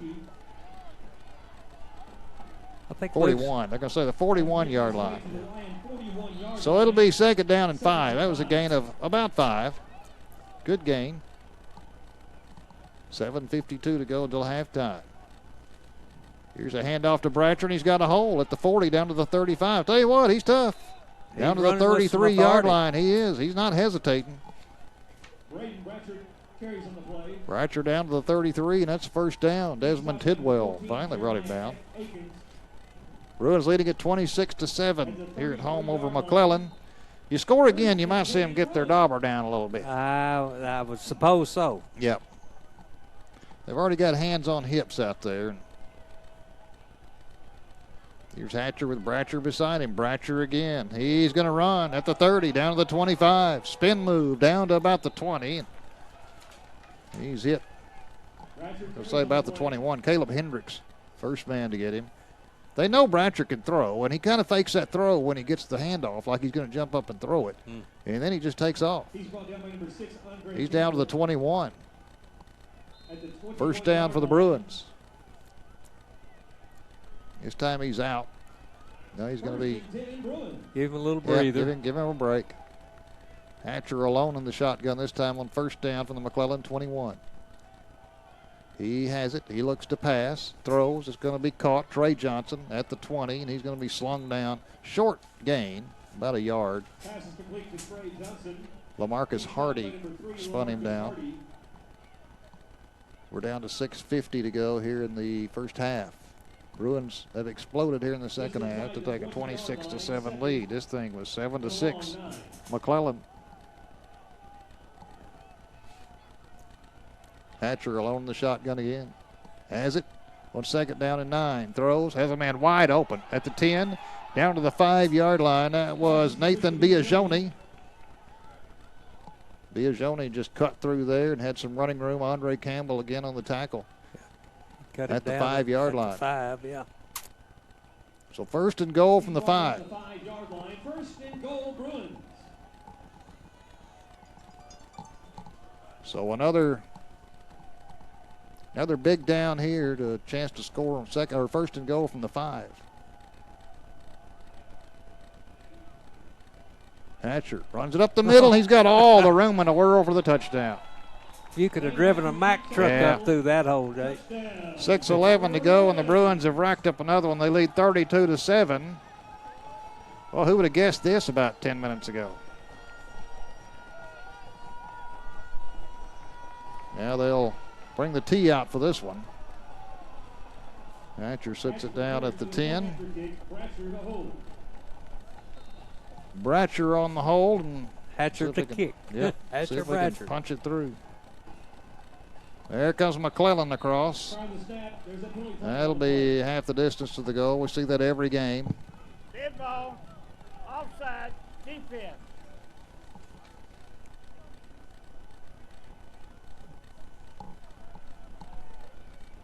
Wonder if they'll still try to kick it. Are they going to go for 2, you think? Looks like they're going for 2. Yeah, they are.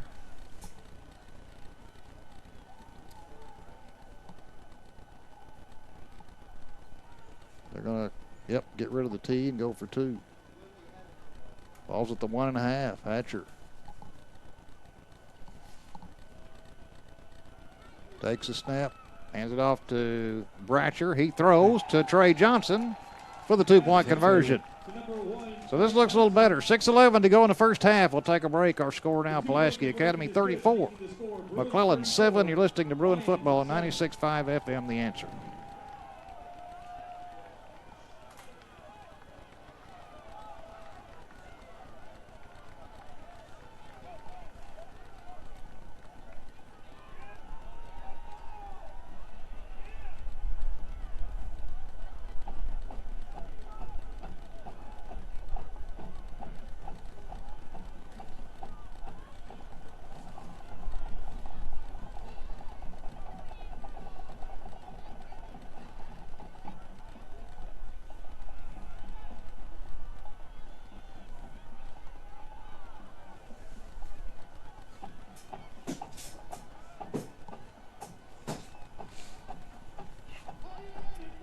Well, they'll tee it up and see if this is going to be an onside kick or not. Ball's teed up at the 40. Hatcher and his crew around him. There's the whistle. They break the huddle, line up. And Hatcher this time is going to just a little pooch kick. It's going to be caught at the 35. Look out. Uh-oh. Back to the 40, the 45, the 50. Out of bounds finally at about the 40. What a hit over there at about the 39. Lair, number 25, had it for McClellan. You could tell when he caught that this was not a good idea. No, I think they need to go back to the... Yeah, the onside kicks worked a lot better. Yeah. They're going to get it at the Bruin 39. Bruins leading at 34-7 with 6:05 to go in the first half. Mason Cobb on the tackle over there, running him out of bounds. That last drive was 7 plays, covered 47 yards. 5-yard run right up the middle by Hatcher for a touchdown. It took 2:07 off the clock there. Well, we'll see if McClellan wants to put the ball in the air here. Kemp this time working out of a shotgun with a running back off to his left. Maybe Campbell in the background with him. They're in the backfield with him, right behind him. Kemp awaits the first down snap and has it. He hands it off to Campbell, running right, has some room. Inside the 35, down close to the 33. Gain of 6. It'll bring up second down and 4. Looks like we got an injured player on one of their big guards or tackles, number 67. Yeah, he's down on the field, and we'll see as they tend to him. That's Jamarius Norris, 6'2", 285. Well, I tell you what, take your choice. They've got some big ones out there.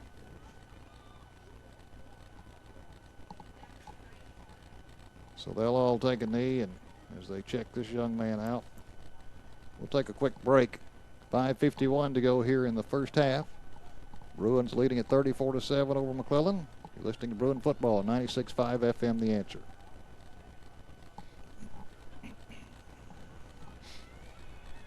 Always happens. Go to commercial and he gets up. He's limping to the right leg. Demarius Norris shaking up on the play.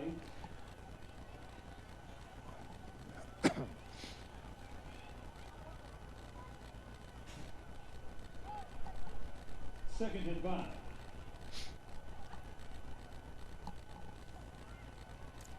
That was number 67, the senior guard, Jamarius Norris, 6'2", 285. They helped him off. He was limping on that right leg. Hopefully he'll check out all right. Yeah, nothing be too serious. Ball's at the 34-yard line of the Bruins. McClellan has a 2nd down and 4. Kemp with Campbell behind him.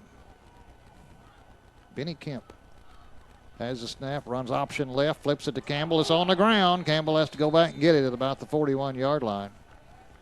Loss of 7 on the play. Well, that changes things around. Carries on the play. 3rd down There's a fumble and hit 11. recovered by Andre Campbell. Just beyond the Bruin 40. Just outside the 4-yard line. Bruins caught fire here in the 2nd quarter, And a long 11. leading it now 34-7 with 5:11 to go until halftime. The clock's running. Kemp under center, Campbell behind him. On 3rd and 11. As a man in motion. This one goes to Campbell. He's going to be pulled down as he gets to the 37-yard line. Gain of about 4. Handoff goes to Andre Campbell. So that'll bring up 4th down and 8. Ball's at the 37. Need to get to the 29. Wesley Wise on the tackle. 4th and 8.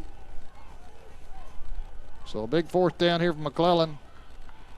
You would think they would try to keep this going. Down 34-7 before halftime. 4.5 to go before halftime. And they're going to go. 4th down and 8. Big play for this defense, too, to get the ball back. Kemp in a shotgun formation.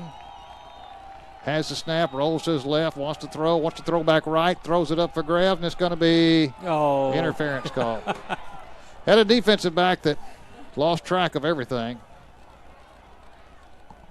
I believe that was Luke Bratcher back there. Either that or Wyatt Howell. Yep. They had a man wide open. Defense. Yeah, that was Wyatt Howell. So that'll be pass interference, and that'll bail McClellan out. Well, they bailed us out, so we can bail them out once. Wasn't any doubt about that one. He had to do something, lost track of the football. And I kind of think if he hadn't done anything that it wouldn't have been incomplete pass, I believe, Jay. yeah, 1st down. You're right. 1st down for the Lions, and this time Kemp's going to keep it, and he's going to go the distance. Yeah, everybody hit the running back. Benny Kemp says, okay, well, I'll hang on keep to it. it, run it in. Makes it He had a nice big hole to run through, too. 34-13. 4:05 to go. That's a huge drive for McClellan. Being down 34-7, and you know that you can't get the ball back to Pulaski Academy before halftime. I mean, they converted. It helped. That penalty did help them out, but hey, that's the way it goes, and they drove it on in for the touchdown. 34-13, 4:05 to go, and they're going to go for 2. Benny Kemp with Campbell behind him. He's in shotgun formation. Has the snap, running option left. He's going to keep it and jump in there easily. So that was easy. I think the remainder of this quarter and the second half, we're going to see a little bit more of Mr. Kemp. Probably so, but you know the good news is 4:05 to play in the half. It's 34-15, and like we talked about earlier, if you can get up by a couple of touchdowns and you keep scoring, well, they just have to chase you. Yeah, Yep. that's true. So the Bruins will await this kick. Don't know if it'll be onside or not. Christian Hernandez, the kicker, has it teed off at the 40, kicking right to left. As we said, just a little over 4 minutes to go in the first half. On homecoming and senior night here at Pulaski Academy. Well, this would be one way the Lions could get back Yeah, they onside. It's a little squibber like an onside kick, and the Bruins cover it at the 41-yard line. The onside kick is covered by That was Bratcher. The ball will be spotted at the 41-yard So line. first down. First and 10, Bruins.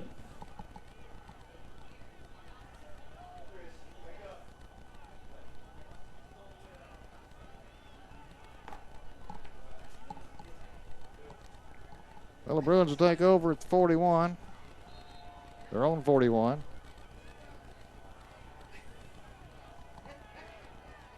Hatcher with the running back to his left. Hands it off. That's Bratcher, and this time they're going to tie him up and throw him down in the backfield. Well, that worked pretty well a few minutes ago, several times. That time it did not. Darius Morgan on the tackle. That'll back the Bruins up to the 38. Loss of 3. Second and 13. 3:40 to go in the first half. Clock running. Bruins leading it here at home. Rector Field, Joe B. Hatcher Stadium, by the score of 34-15. They want to keep it going. Hatcher looks to pass. Now he's going to be sacked, and the ball is loose. And McClellan, just like that, back in it because they're going to pick up the football. Well, that's how quick it can happen. Yeah, they can turn around just in a heartbeat. That time they got to him, they got to Hatcher. Ball came out. McClellan has it, and now they have new life before halftime. They have another player on the field. It's number 69. That's Dontorius Hickey, 6'2", 290. And they're tending to him now. But that's how quickly it can happen. You know, you're sailing along, looks like you're going to put this thing away, and now what do? Pump new life back into them right before halftime. 34-15. And McClellan score right here, they'll be right back in it. Oh, yeah. Right back in it. One little Coach Moody's not problem. He's a little disenchanted with something. Talking to the head official there, Mr. Crawford. Well, they're going to have the football at the Bruin 23. With 3:24 to play until halftime. The Bruins looked like they had this thing. They were sailing for a victory and going to try to put this thing away. And now, nope. Hope they don't let them. Looks like they're going to let them back into the ball game, doesn't it? Well, we're going to take a break because, well, no, wait a second. I think they're going to help him up now. They're going to help him up. Big man is up on his feet. Yeah, they're going to help him off the field. He's hobbling off. Looks like a knee or an ankle there, too. Yeah, right leg. But the Lions have the football at the Bruins 23. Kemp at quarterback. Campbell behind him, and here we go again. Thing was looking pretty good a few minutes ago. Kemp. And he's going to keep it, and there he goes. Through a hole the right side, down inside the 20 to the 15 before he's finally pushed back. He's going to get just inside the 15. Now there's some tugging and shoving going on. And there's a flag. And that should be against McClellan. There's a friendly flag on the play. Now there's some jawing going on by McClellan. The officials are telling him to get back. And I don't know why the Maurice Moody and his staff's coming out on the field. I have no idea. There should be a flag on that. Personal foul against McClellan. There was no doubt about that. There's still mouthing going on at McClellan's huddle. So they'll back this one up. They had a nice gain, but they blew all of that. Back to the 20, still walking it off. Back to the 25. Back to the 29-yard line. Dead ball, personal foul, white. Well, McClellan fans don't like it, but it's pretty obvious. Back it up to the 29-yard line. They just shot themselves in the foot. And it's going to be first down. Hope this doesn't get nasty before it's all over with. Well, tempers are flaring, and I think McClellan's trying to be a little bit more physical than they need to at this point. We'll put it that way. Ball's at the 29, second down and long, second about 15. Second and 16. Here's a handoff. No, Kemp's going to keep it, and he's going to get back to the line of scrimmage plus about 3. Down to about the 25-yard line. Thomas Wheelis on the tackle there for the Bruins. So now it'll bring up 3rd down and 11. Kemp keeps on the play. He's brought down by Thomas Wheelis at the 24-yard line. 3rd and 11. So a big play for this defense here for the Bruins. 3rd and 11 at the 24. Need to get to the 13 for a first down. This crowd needs to get up on the near side. I know it's cold out there. Kemp in a shotgun. No, he's in under center, has a running back behind it. He's going to roll to the right, look to pass. Rush is on. He gets by one man, but he doesn't get by another. He's going to rumble inside the 20 to about the 16-yard line, maybe the 17. He doesn't get by Isaiah Woods and Brooks Yep. Walton. So it'll be 4th down and 4. At the Ball's at the 17 and needs to get to the 13 for a first down. So here's another big 4th down. Clock running, under 2 minutes to go now in the half. Bruins leading at 34-15. Yeah, we need a stop right here. We don't let them need to get back in the ball game here this late in the quarter. Benny Kemp, shotgun, has a running back beside him. And now a timeout. Maurice Moody's all the way out here. I don't get that. I don't know when that started. I don't know that either. the coaching staff can come out to the huddle and call a timeout. I don't. But they're going to walk all the way out there and call a timeout. They'll stop the clock with 1:45 to go here until halftime. 34-15 lead for the Bruins. It's 4th down and 4. Ball's on the 17. McClellan's called a timeout. I think they have one left. And what was a very quick first quarter has turned into a Second quarter's been a little slow bit second quarter. Yeah, slow sluggish. Yeah. a little sluggish. Well, there's been a lot of scoring by the Bruins in the second quarter, and that did slow it down some. Yeah. Here we go, 4th down. Bruins need a stop. Ball's at the 17. McClellan needs to get to the 13. Kemp again's in shotgun, has a running back Campbell off to his left. On 4th down. He's going to hand it off. There's a fumble, and the Bruins have him. They did pick the ball up, but the Bruins just ate him up as soon as he picked the football up. And that's going to turn it over on downs, and that's a huge play by this defense to get the football back. And thank you for that personal foul, That game's because that backed it up. brought down by number 70, Alan Amuya. Lose your temper, hurt your team, and all of a sudden the other team has the football. Yeah. 34-15. Alan Muya was on the tackle there for Yep. the Bruins. He normally plays center and doesn't play defense that often. So Yep. I mean, he liked that tackle. Here's Hatcher. Bruins want to do something with 1:42 to go. Rolls to his right. Steps up to the 15. Now he's going to have to just tuck it in and run. He gets to the 20. So a gain of about 3. Hatcher keeps on the play. He's 2nd down 7. Clock running with 1:25 to go now until halftime.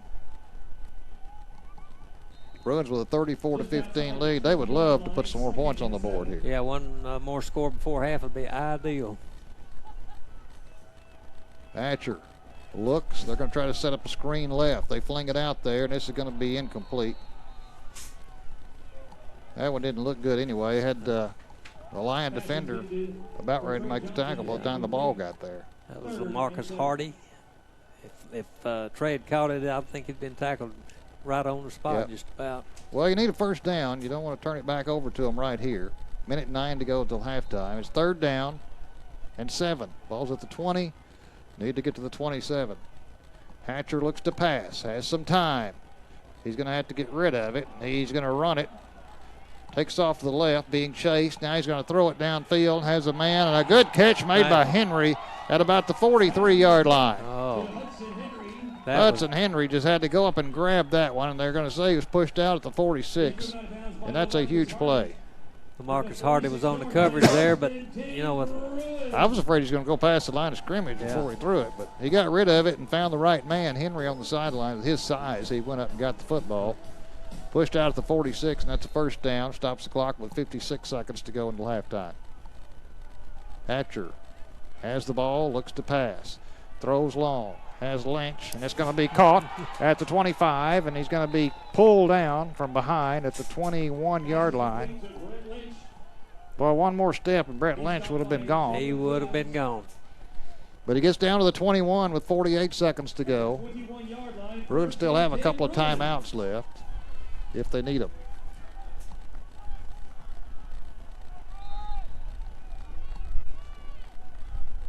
So Hatcher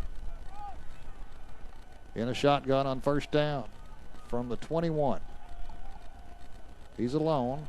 He has a snap. He throws. It's going to be incomplete. Tried to hit, who was it? Aiden Cobb.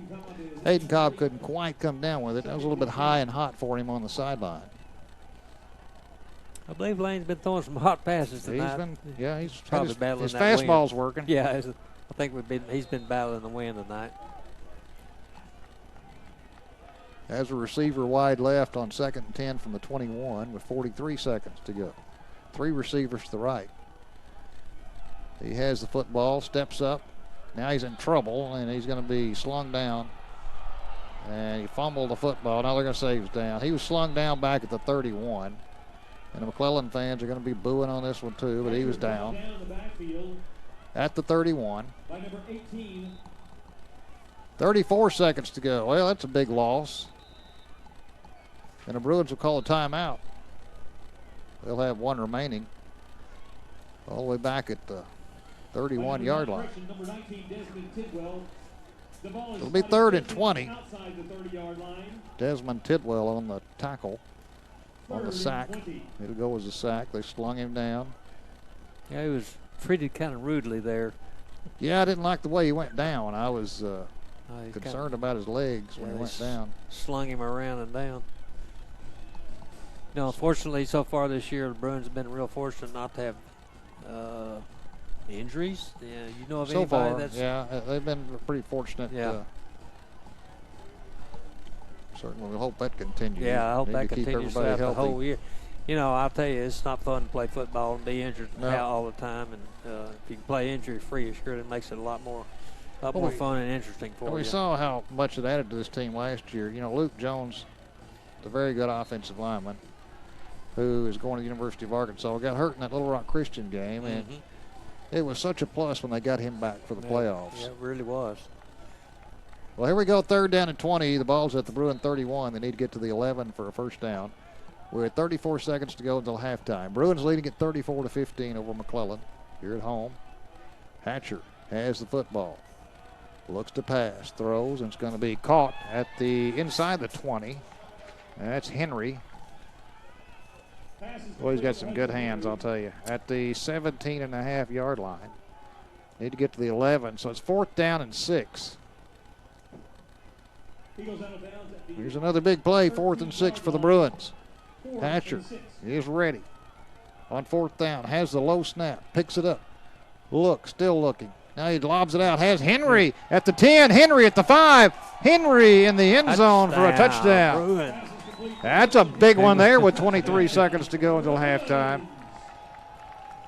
Hudson Henry. I saw he was open. It was just a matter of whether the football was going to be there. He put those big mitts on it and turned it around. And all he had to do was go to the pylon. You know, you don't see him miss too many passes. Last week he missed one, but he's certainly making Very up rare. for it tonight. Yep, very rare. 40-15. Bruins now lead, and Hatcher's going to just kick the football. That's provided McClellan doesn't jump. And they didn't. Snap is down, the kick is up, and the kick is good. We'll take a break with 23 seconds to go until halftime. Feels a little better now.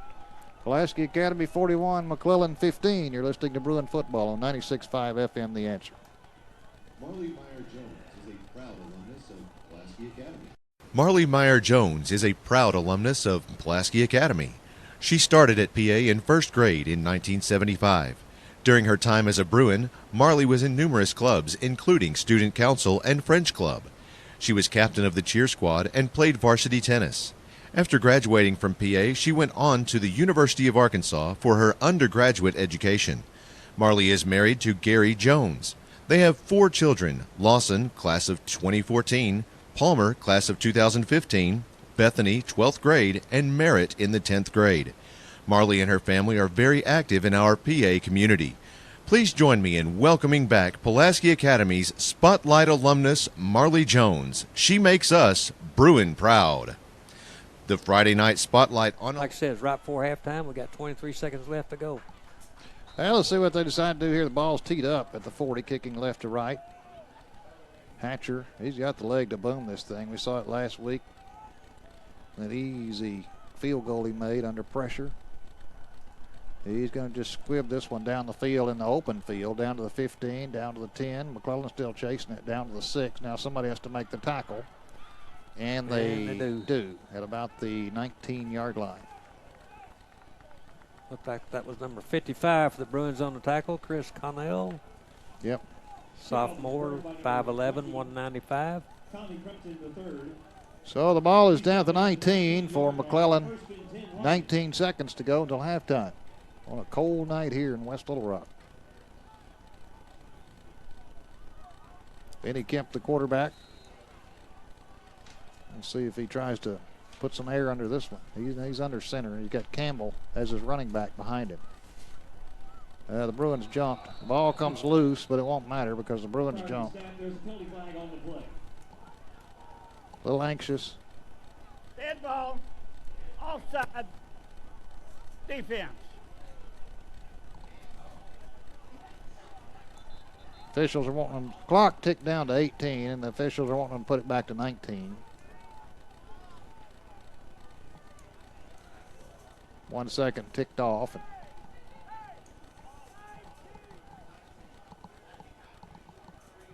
41-15, Bruins at the moment in command just before halftime.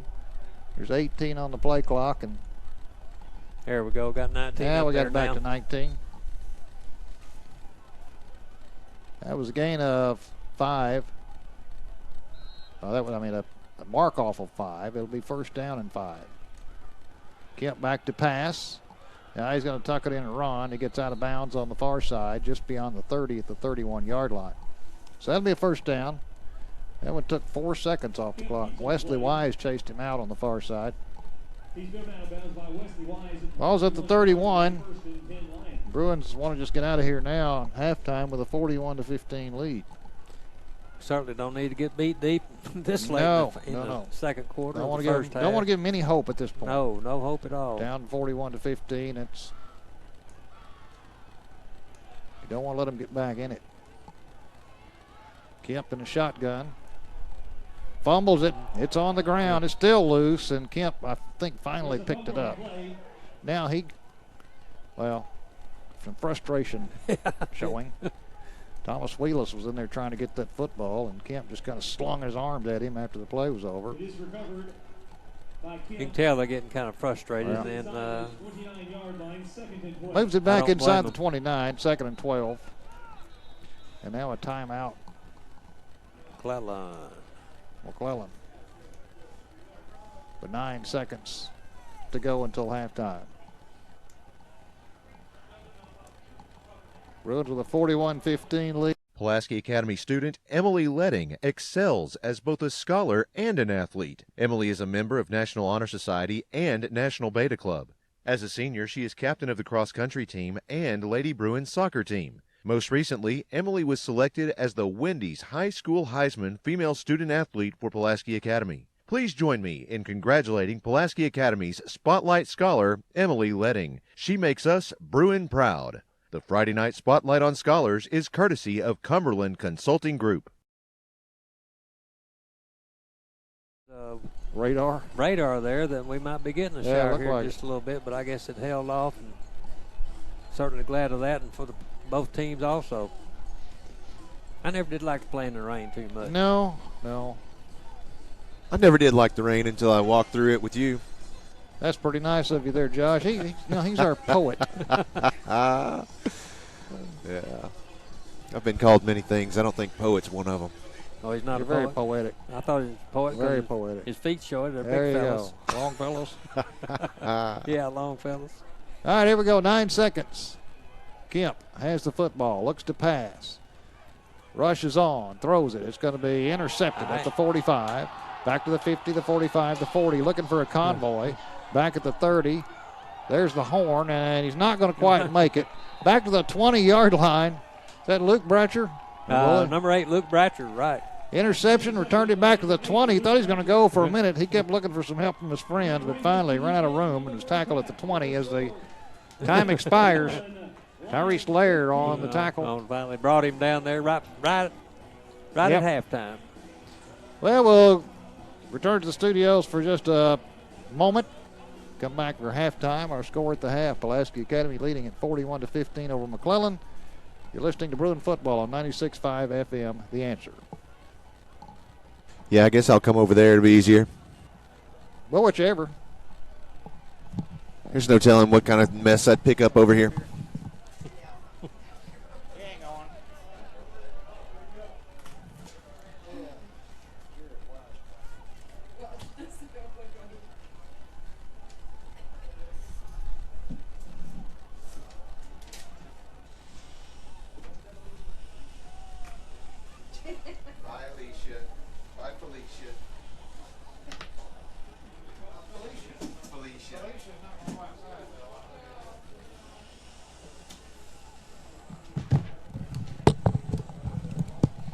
All right, Zach, how am I on here? Does it sound as hot as I think it does? Do what now? Okay, I'm on Jay's line. So, yeah. Okay. Yeah. Yeah, it's cool. I've got I don't know what I've got a we're lineup. I got a lineup. Good. We're set. I got the basketball coach coming. I got Johnny Wise good. coming. Good. So we can talk to him. Okay. Yep. Yeah, I've got our girls basketball team coach coming in, so that'll be good. For both boys and girls tennis teams, as both of them Is that headset on? Is that headset on? Yeah. Okay. head coach for both teams is He Bill ne- Hoffman, who if is it- assisted it- by Todd Bell. Members of the team include Grace Harris, Abby Martin, Ryan Jett, You can switch it. Here. Mary Hartsfield, Caroline Gibbons, Thea Bruffett, Hannah Abraham, Clara Smith, Piper Now you Bridges, don't. Lily All right. Hawkins, Jake White, Jake Bridges, Just remind me to push that back. Sammy Alshami, Harrison Alfiero, Wong, Tyler Antwaka, Matthew Apuya, Waleed Masood, Humsa Hashami, Jeffrey Chin, Connor Elliott, Daniel Amadi, Osan Hayback, Foster Rogers, Logan Miller, Harper Chambers, Anthony Tran, and Jack Lewis. Additionally, Foster Rogers. That's right. Welcome back to PA Bruin football here at Rector Field at Joe B. Hatcher Stadium. I'm Joshua Carroll. I'm here with Brooks Beasley. Brooks, what a game we've had this evening. You know, the crowd is a little thinner, Yeah. and that's, I guess, to be expected because it's much colder than we've seen it so far this season. Yeah, this is, you might say, football-type weather. When I came tonight, I told myself I better wear a nice jacket, and I'm sure the fans out there with this wind blowing, they're all bundled up. I've seen a lot of toboggans and everything, and gloves and coats and everything. So it is. It's pretty chilly and windy out there tonight. Absolutely, it is. It is. I'm reading 46 degrees right now. It is quite breezy, and yeah, like you said, everybody out there is bundled up. It is homecoming at Pulaski Academy. This year's theme is Candyland. Okay. And if anyone is watching the video stream at PulaskiAcademy.org/PA Live, you can see all of them coming across the field as we speak. So tell us about the game. What have we seen so far? What do you expect to see the second half? Well, I'm glad that like Jay mentions in his broadcast, that we need to get up a couple of scores ahead, and that's what we did. And so McClellan right now is chasing us, and Lane to me is like I've mentioned earlier. He's putting a lot of heat on the ball, and earlier in the ball game he was missing his receivers, but it seemed like he kind of got in a groove there and is doing a whole lot better. But right now, the Bruins, just about every time they've had the ball, they've scored a touchdown. And one thing that was different tonight as opposed to last week, we're getting the onside kicks. I think we've got 3 tonight, and that's made a great deal. It absolutely has. A lot of difference. You're Sure right. has. And anyway, if you want to, we kind of run over the quick scores right quick. Please do. Let's see, we've had 6 scores. First one was 9 plays, 73-yard drive, 5-yard TD pass by Hudson Henry, which is very unusual. He hadn't played quarterback. Absolutely. Anyway, that was to Brett Lynch, and it only took 2 minutes and 30 seconds off the clock. The second touchdown was a 14-play, 57-yard drive, a 2-yard pass by Hatcher to Brett Lynch. Took 3:10, made it 12-7. In the meantime, after we scored our first touchdown, McClellan scored one, and they made their extra point, and we missed ours the first time. We also missed the extra point or the 2-point conversion on the second touchdown. So that ended the first quarter at 12-7. Starting in the second quarter, we ended up scoring again, and there was an 8-play, 52-yard drive, 5-yard run by Mason Cobb. Took 2:57 off the clock and made the score 20-7. I think we made our 2-point conversion that time. The fourth score was 2-play, 55-yard drive, 34-yard pass by Hatcher to John David White, and only took 32 seconds off the clock and made the score. We missed the extra point there in conversion and made it 27-6. Fifth score was 7 plays, 47-yard drive, 5-yard run by Hatcher straight up the middle, kind of like not a quarterback sneak, but just a draw right up the middle. Took 2 minutes and 7 seconds off the clock. Made the score 34-7. And then in the meantime, McClellan scored again, and the score was 34-15. And then at halftime, right before half, we scored again. 8-play, 83-yard drive, 17-yard TD pass by Hatcher to Henry, and took a minute and 13 off the clock, and then only left 23 seconds on the clock before the half ran out. And anyway, the halftime score, like we mentioned, is 41-15. 41-15, Bruins lead it to the McClellan Lions. Of course, this game has a little bit of history to it. What was it? 2 years ago, we faced McClellan at War Memorial Stadium in the state championships. Right. That was a heated game. You know, it was a cold night. Let me get that straight for one. It was very cold, and I remember we had 2 blankets. That was a 2-blanket evening, sitting out there at War Memorial, and it was very emotionally heated. Yeah. You know, that was the second time we'd played them that year. Earlier in the year, we played them, and we had an injury to our center at that game that night. I think anyway, kind of a little bit of rough playing at that ball game, and so anyway, the second time we met at War Memorial, like I said, that was a heated ball game, but we ended up coming out and winning the state championship on that game. And you know, one of the things that I don't know what about it shocked me. It's just the fact that there was a lot of emotion behind that game, that championship game at War Memorial the year before.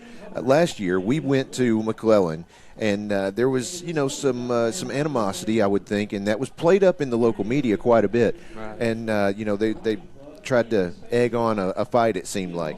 But when we got out there, it was very cool. It was cordial. You know, it was fun. Yeah. And I remember at halftime, the cheerleaders from Pulaski Academy went, you know, they saw the cheerleaders from McClellan. They're on the other side of the stadium, and they're dancing to some music. And they went over there and tried to learn some of the moves, and they were dancing along with them and had a great time.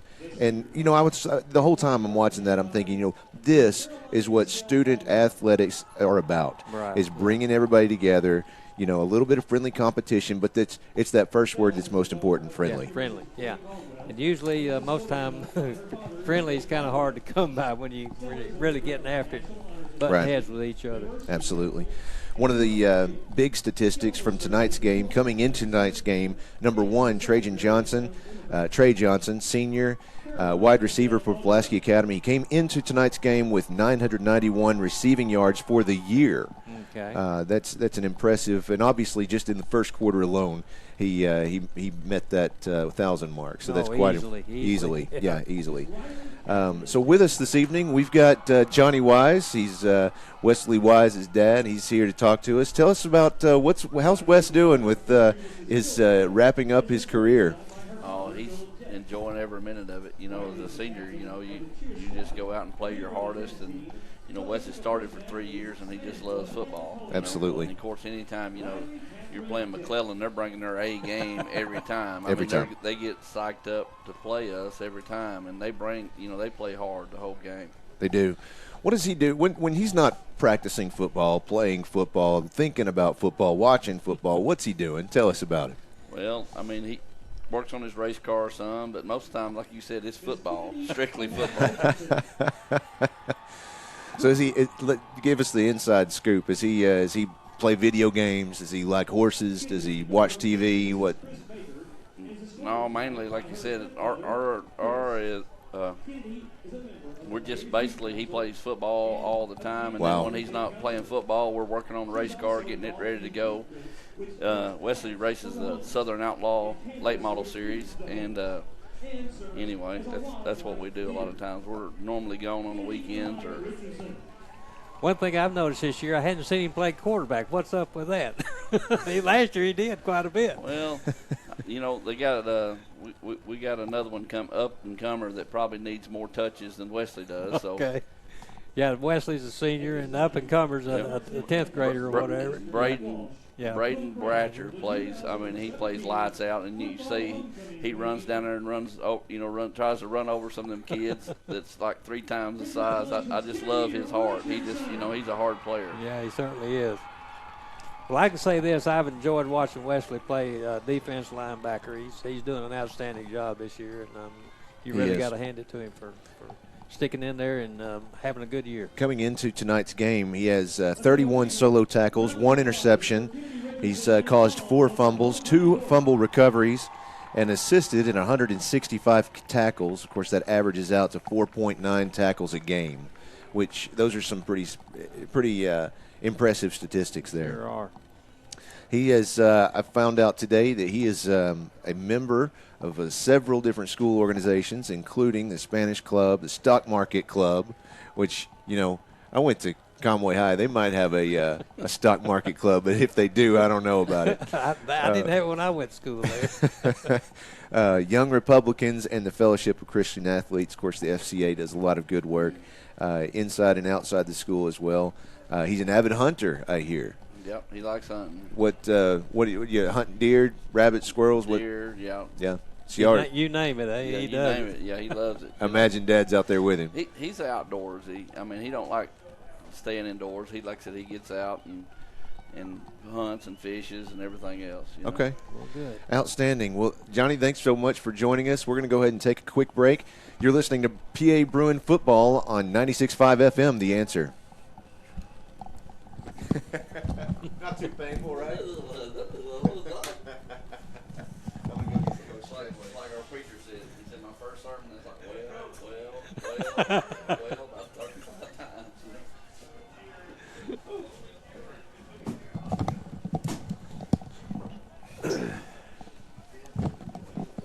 Yeah, hang on one second. I could probably do that. All right, apparently I'm going to do the fourth quarter.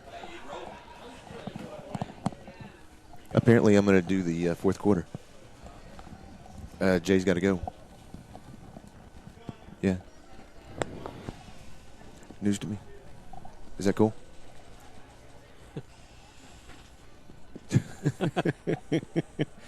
Brooksy's here with me.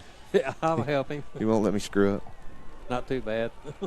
It's Juliet, but I unlocked it. Juliet. Spell. Yep. Please go. Congratulations, friends. Turn it down. On the sideline. You got it. Okay. And now, ladies and gentlemen, let's welcome PA Bruin Cheer and Pom.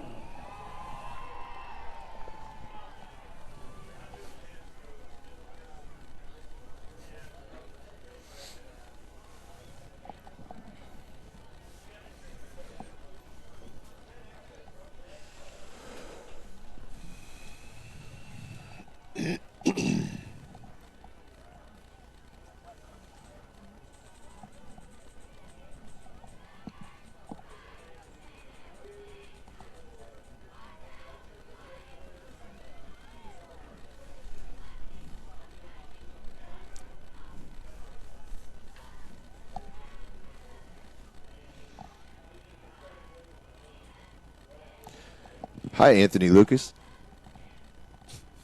All right, man.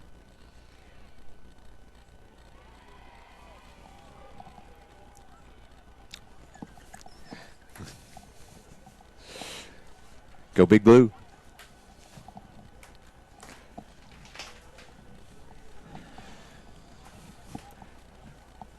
Put on the headset. That's us. Welcome back to Rector Field at Joe B. Hatcher Stadium. You're listening to PA Bruin Football. I'm Joshua Carroll, sitting here with Brooks Beasley. It's halftime. Your score, Pulaski Academy 41, McClellan Lions 15. We've got about 5 minutes, give or take, remaining in halftime. I say give or take. Of course, tonight is homecoming, so they do make a little bit of allowance on that clock for homecoming festivities. Before we jump into the next thing, let's go ahead and run down some of the scores from around the state in 5A. Currently, we have Little Rock Parkview, of course, falling right now to Sylvan Hills. That's a big game. That's final score. That was last night. That's a Thursday night game. That's right. Okay, thank you. The 47-21. That one's over. Alma leads Greenbrier 20-3. Batesville currently leading at Greene County Tech in the third quarter, 50-7. Big game there. Don't have a score reported just yet on Beebe and Little Rock Fair. Camden Fairview is shutting out Hot Springs in the third quarter, 35-0. Clarksville is falling behind Valonia, 14-27 at halftime. You have Wynn leading Forest City, 36-14 at halftime. You have Watson Chapel currently leads Hot Springs Lakeside, 21-7 in the third quarter. Little Rock Christian is beating Mills, 49-6 at halftime. Don't have a score yet on DeQueen and Magnolia. We have Harrison is shutting out Maumelle 27-0. Morrilton is leading Farmington 21-7. Nettleton is beating Valley View 14-3. Paragould leading Blytheville 20-6. Pulaski Academy, of course, where we are tonight, leading the Little Rock McClellan Lions 41-15. Some great scores. Obviously, some exciting football being played all over the state. Yeah, absolutely. Yeah. Well, this evening we've got with us head girls basketball coach for Pulaski Academy, Rick Treadway. Coach, how are you this evening? Doing fine, thank you. Outstanding. So we've got basketball season opening up very, very soon. So what can we expect to see from the Bruins this year? Well, we'll actually open up a week from tomorrow. It'll be a jamboree. You know, a lot of the teams will start out doing jamborees and play halves, but we'll be young. We lost 6 seniors off last year's state semifinal game team with getting beat by Watson Chapel. Had a really, really good year. This year we've got 3 girls that we've lost to ACLs over the last year and a half. Wow. And so we've got 8 girls that can play right now. So going to have to be really smart. And, but we've got some good players. We'll be led by All-State player Maddie Hatcher returning, and Isis Woods, both who have brothers playing on this field tonight. That will be 2 of our leaders, and got several more that we're counting on. Going to be young, so it's going to be a play and get better kind of season.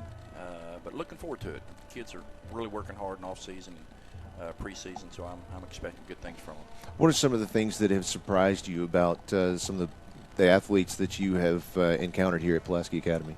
Well, you know, these kids, unlike some of the others that I've had over the years, are do a lot of stuff on their own. You know, they'll hire trainers and work a lot outside of what we do here at PA. So that makes our job a little bit easier too. It makes it a lot easier because they're very driven. You know, they want to be the best they can be, and their parents do too. So it's a big help.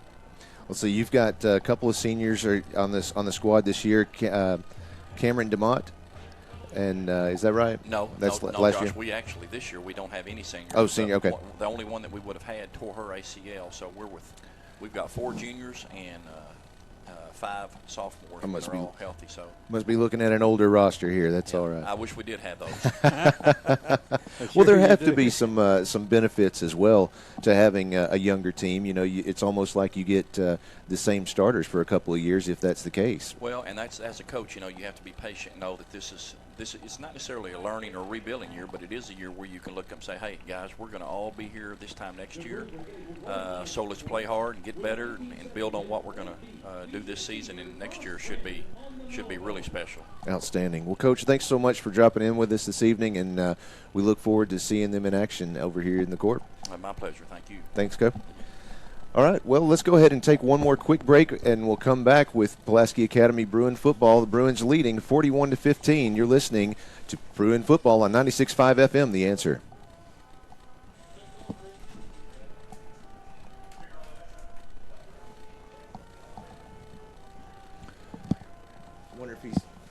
I wonder if he's coming back. Jay? Yeah. Yeah, he'll be back. Okay. He's going to do the third quarter. Okay. Is he going to come in now or when it goes to 0? Oh, okay. Hey, Jay. When are you coming back in here? When it goes to 0? 1:55. They'll put another 3 up, right? I'll go through a couple of these school things.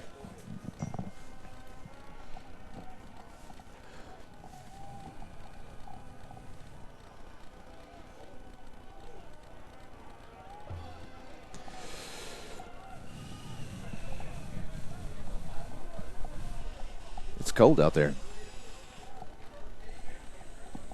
Hi.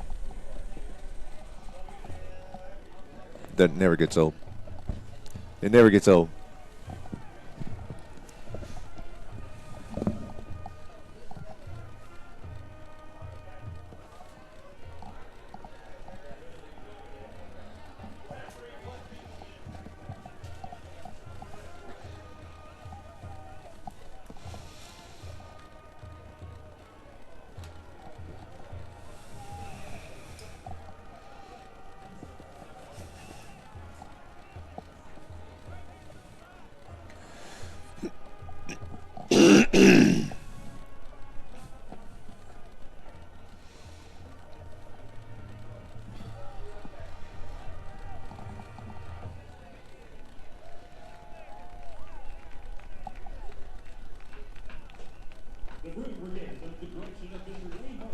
She's in her homecoming dress.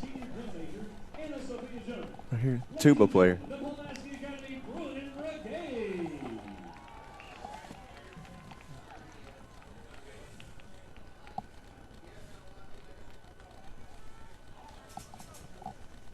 All right.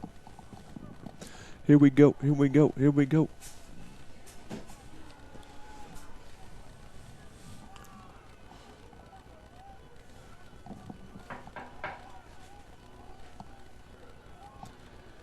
Welcome back to Rector Field at Joe B. Hatcher Stadium. I'm Joshua Carroll here with Brooks Beasley. It's still halftime. The officials are asking for 3 minutes up on the clock to finish out halftime to allow the athletes to come out and warm up after the halftime. Festivities or whatever you want to call them. Yeah. They're working on it. So as we're waiting to start play once again, let's go over some things going on around the school other than football. It's hard to believe there's something other than football, yeah, but right. But of course there is always. Sure. Just coming up this week on Tuesday, October 31st, in the lower school and the ECS, the early childhood school, they have the Halloween parade on Tuesday, October 31st at 9 a.m. in the Connor Performing Arts Center. And, of course, they'll have the classroom parties following that. That's always a fun event. We talked about that last week where the students come up and they parade each of the classrooms across the stage, and the kids love it because they're up on the stage with the big lights. Big time. Yeah, some of them get real bashful. It's funny to watch them. They're like, yeah, I'm going to get up there and I'm going to wave at mom and dad, and they get up there and they just freeze. Yeah. Oh, it's hilarious. Just like a deer in the headlights. Exactly right. Of course, tonight, what is senior night and homecoming? The theme this year is Candyland, and that was shown. It was interesting to watch the band come out when they had one of the tuba players that was on the homecoming court, and you could tell she was still wearing her dress, but she wore the same jacket as the rest of the band. Okay, it was well, quite that's neat. cool. Yeah. So coming up, we have the junior class rummage sale. That's from 7 a.m. to noon on Saturday from November 11th. Again, 7 a.m. to noon on November 11th. That's over in the middle school gym/cafeteria. It's always a lot of fun. You can find some neat things there. Of course, I'm sure they'll take donations. So if you're interested in helping out, this is a sole fundraiser for prom and the ring ceremony. So if you want to help out with that, please do so. That'd be fantastic. Well, Brooks, what do you expect to see in the second half? Well, I hope the Bruins come out and just they're still hitting on all 4 cylinders. I hope they don't get lackadaisical in the second half and let McClellan back into the ball game. Of course, I don't think so. They've got a 26-point lead at this point right now. Absolutely. And, so if McClellan does score, then PA just needs to counter that and score also, and just keep the margin of victory the same amount as it is right now, and shouldn't be any problem. All right. Well, we've got about 50 seconds remaining in halftime. Let's take a very short break. We'll come back. You're listening to Bruin Football on 96.5 FM, The Answer.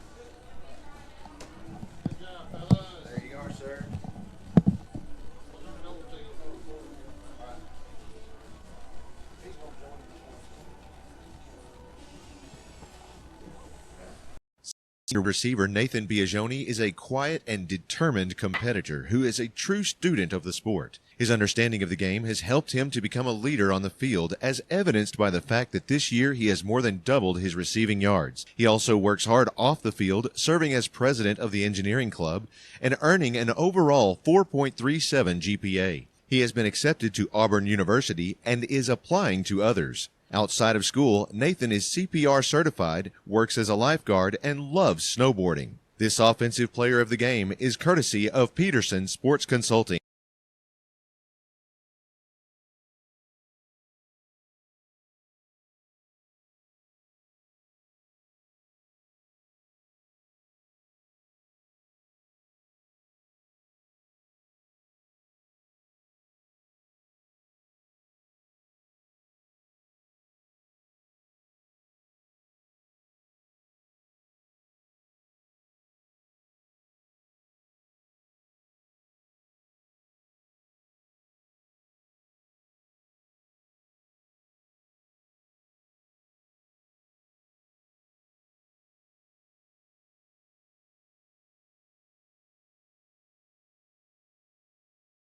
To 15 over McClellan.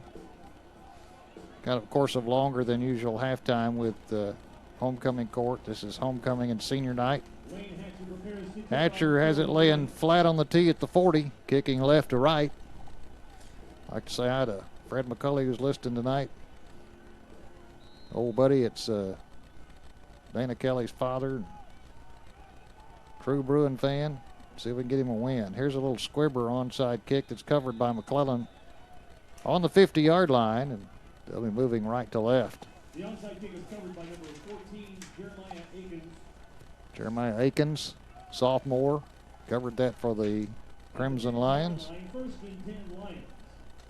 So the Bruins kind of took charge of this game in the second half. Momentarily, McClellan looked like they had got back in it. Not saying they couldn't right now, but it's 41-15 as we start the third quarter.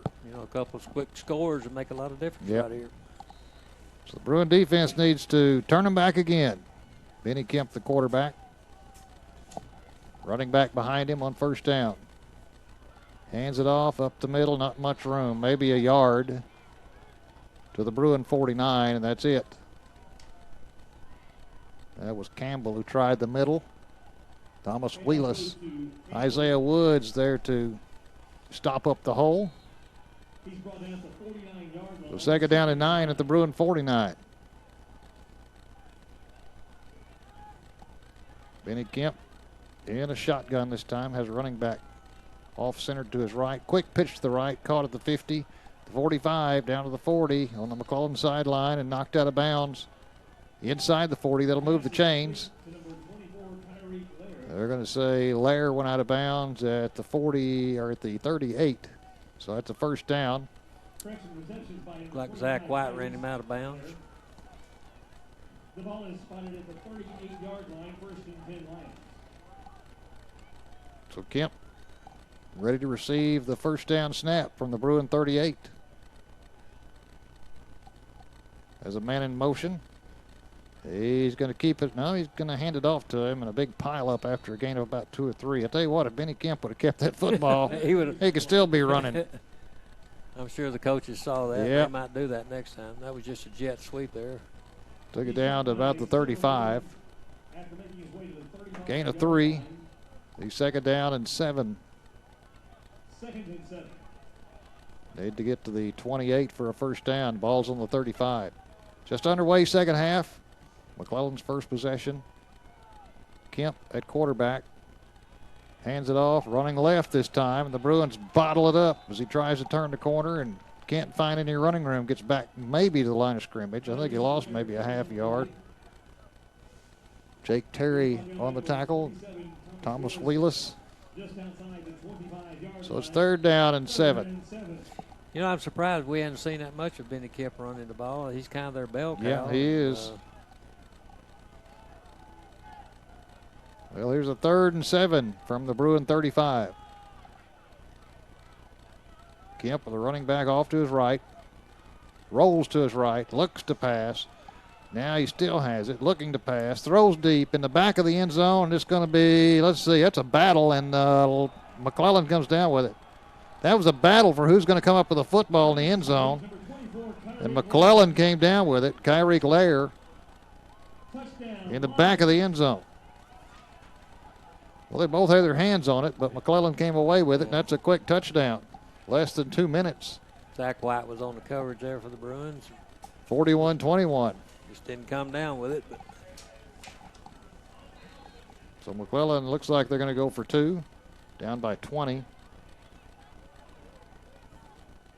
They will. Benny Kemp, shotgun with a running back off to his right now. He's going to keep it himself, and the Bruins are going to stack him up. He's not going to make it. He hit the line. He was pushed back. So the Bruins will stop that one. It's 41-21 with 10:01 to play in the 3rd. Yeah, the hole in the middle of that defensive line just stacked him right up. Yep, pushed him back. The 2-point conversion's no good. And it's a 20-point lead for the Bruins. 10:01 to go in the 3rd. Josh Carroll's going to join us in the 4th quarter. Miss Vicky and I have another engagement, so he's going to join Brooks. Well, we're going to miss you, Bring it Jay. We're home. going to miss Vicky, too. We're going to have to get Vicky in here and have her Yeah, say I told something her, before you the game's know, over. she's got her own headset. I Yeah. told her, but Come on, Vicky, let's go. she's going to get fired up here in a little bit and chime in. Well, she better hurry up. You know, we have. We're limited here, aren't we? Yeah, this is the 9th game of the year, and she hadn't said anything Yeah. yet. So your time, your opportunities are dwindling on you. Here comes the kick. It's going to be an onside kick that's touched by McClellan. I don't think so. That was illegal touching. Yeah, that's illegal. And they didn't call it. That ball was kicked by McClellan way back at the 45-yard line. And now they've got a marker down. Yeah, they do. They have a marker down at the 46. Yeah, that ball was. Lua came in there and got it anyway for the Bruins, but that was a dead ball. Once it's touched, it's a dead ball if it's touched by the kicking team before it goes 10 yards. And that plainly was. It came off the leg of a Lion. So they're going to bring it back to where it was touched. It'll be the Bruins football at the McClellan 46-yard line. Good job of scrambling by the Bruins to get back on it anyway. Because you never know. It's true. Bruins need to respond here and then come back and score here. Yep. We don't need to. Don't pump any life back into them. Nope. Don't need to let McClellan hang around with us. So 1st and 10 Bruins at the McClellan 46. Moving left to right. Hatcher with the running back to his right, but he's going to choose to pass. Rolls right. They're chasing him. Dumps it off. He's going to cut back at the 40. Down to the 39-yard line. It was E.J. Anderson. E.J. Anderson carries on the play. It's good yardage down to the 39-yard line. Gain of about 7 before he was knocked out of bounds on the Bruins sideline. Kalen Dobbins was there to make the stop. Now look at this. What is this? Looks like the old swinging gate play. Yeah, this is the old swinging gate that. Just one. That's Lynch going to snap it back. He's out there by himself. Don't see that very often. First time Snaps this year, it to I think. Hatcher. Hatcher quick pitch to the left to Henry. He's got a wall of blockers at the 30, down to the 25 before he has his knees cut out from under him at the 25. They just swung it out there with a whole line of blockers and took it to the 25. Tyrese Lair was the first one there and finally knocked him down. I'll say this, Hudson Henry has been playing gimpy, but he's been giving it everything he has. You got to hand it to him, you know. And if I say Hunter Henry every once in a while, I can't help it. Or Hayden. Yeah, or Hayden. Here's Hatcher to pass, and this one's behind Henry inside the 10-yard line and out of bounds, incomplete. So it'll be second down and 10 from the 24. Caleb Hendricks defending. That was just a little bit behind Hud at the 10-yard line. So second down for the Bruins. 9:03 to play in the third. Bruins leading at 41-21 here at home against McClellan. Hatcher with the running back to his left. Quick pitch to the right to Lynch. He has a 25, the 20, cuts inside the 15 and just trots out of bounds at the 15-yard line. It'll be just a little bit shy of a first down.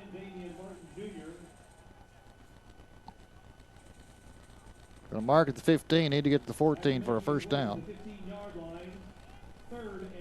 So third down and short for the Bruins.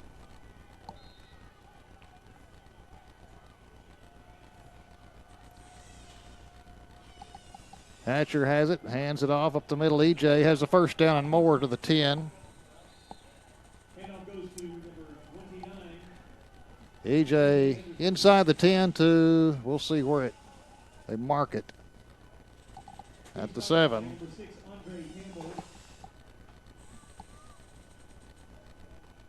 So that's first down for the Bruins. Andre Campbell made the tackle. 8.5 to play in the third. Bruins trying to score again, leading at 41-21. First down. Hatcher with Anderson to his right. Fakes the handoff, looks to pass. Has time, plenty of time. Looks back left, can't find anybody. Now the rush is on. And they're finally going to spin him down way back at the 15, 17-yard line. He should have got rid of that one. Yeah, sure should have. There was nobody open. Johnny White was the first one there. Just held on to the ball a little too long there, but trying to find an open receiver for a touchdown. But yep, that one should have been thrown into the cheap seats, as they say. They mark it back at the 18-yard line. Second and goal from the 18. 7:43, clock moving here in the third. Hatcher, shovel pass. Up the middle we go. That's White down to the 15 and cut his legs out from under him at about the 14-yard line. Tyrese Lair. Lair's been all over the place tonight. He certainly has. He's played an outstanding game on offense and defense. So the ball's at the 14, and it's third down and goal. Clock running with 7:15 to go in the third quarter. Bruins leading at 41-21. This thing is not safe yet. Not by a long shot. Hatcher looks to pass, throws in the end zone. It's deflected and intercepted. Here we go, just like we said. Return back out to the 5. Somebody's got to get him. They finally run him out of bounds at the 20. Just like we said, it's not over. That was Campbell that intercepted it, the running back, playing defense. And they pump more life into McClellan again. So back out at the 20-yard line.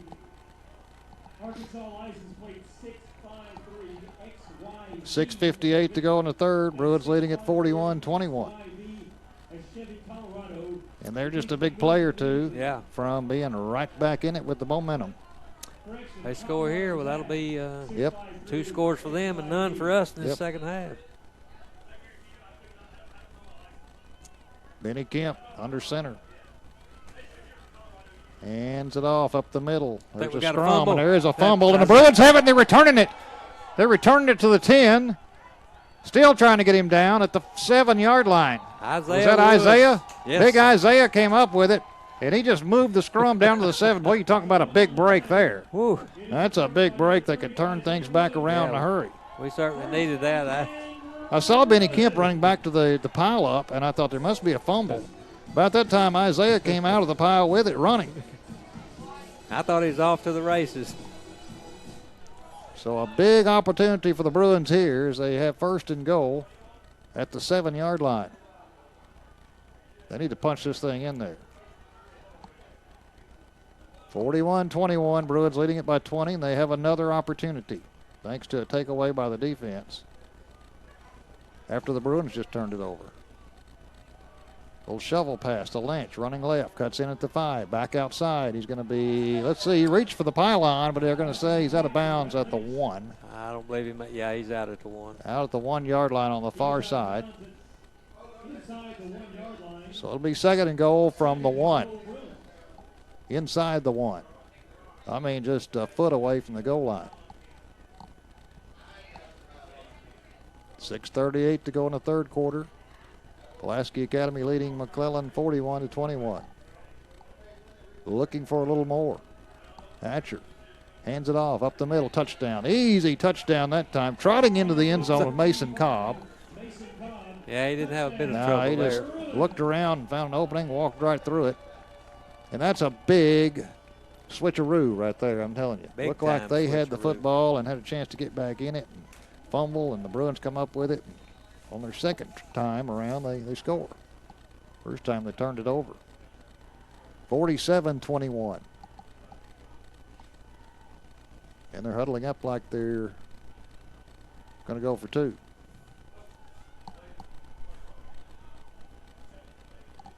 Hatcher. Cobb to the side of him. Fakes the pitch, looks to pass, steps up, being rushed, runs right, now throws it in the back of the end zone. It's incomplete. 6:36 to play in the 3rd quarter. We will take a break. Our score now, Pulaski Academy 47, McClellan 21. You're listening to Bruin Football, 96.5 FM, The Answer.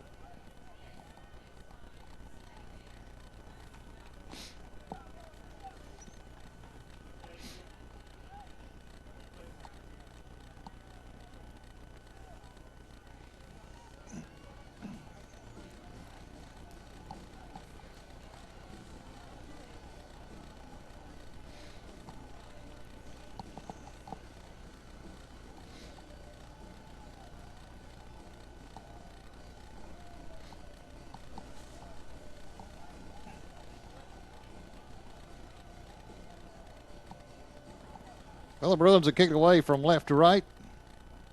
I was just thinking during the commercial break there, Brooks, I'd like to somebody come up with the record for the Henry boys here at Pulaski Academy while they were parts of these teams with Hunter and Hayden and now Hudson.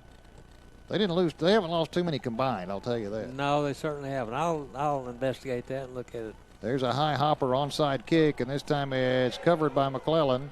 And they're going to return it all the way back to the 36-yard line. Jay, I think that last drive was our shortest and our quickest for the year. It was 2 yards. A 2-play, 7 yards, 2-yard run by Mason Cobb. Took 10 seconds off the clock. Yeah, that's pretty quick. Right here. Pretty quick. 6.5 to play in the 3rd. Bruins leading it 47-21. And now McClellan, after that short onside kick return back to the 36, they have good field position.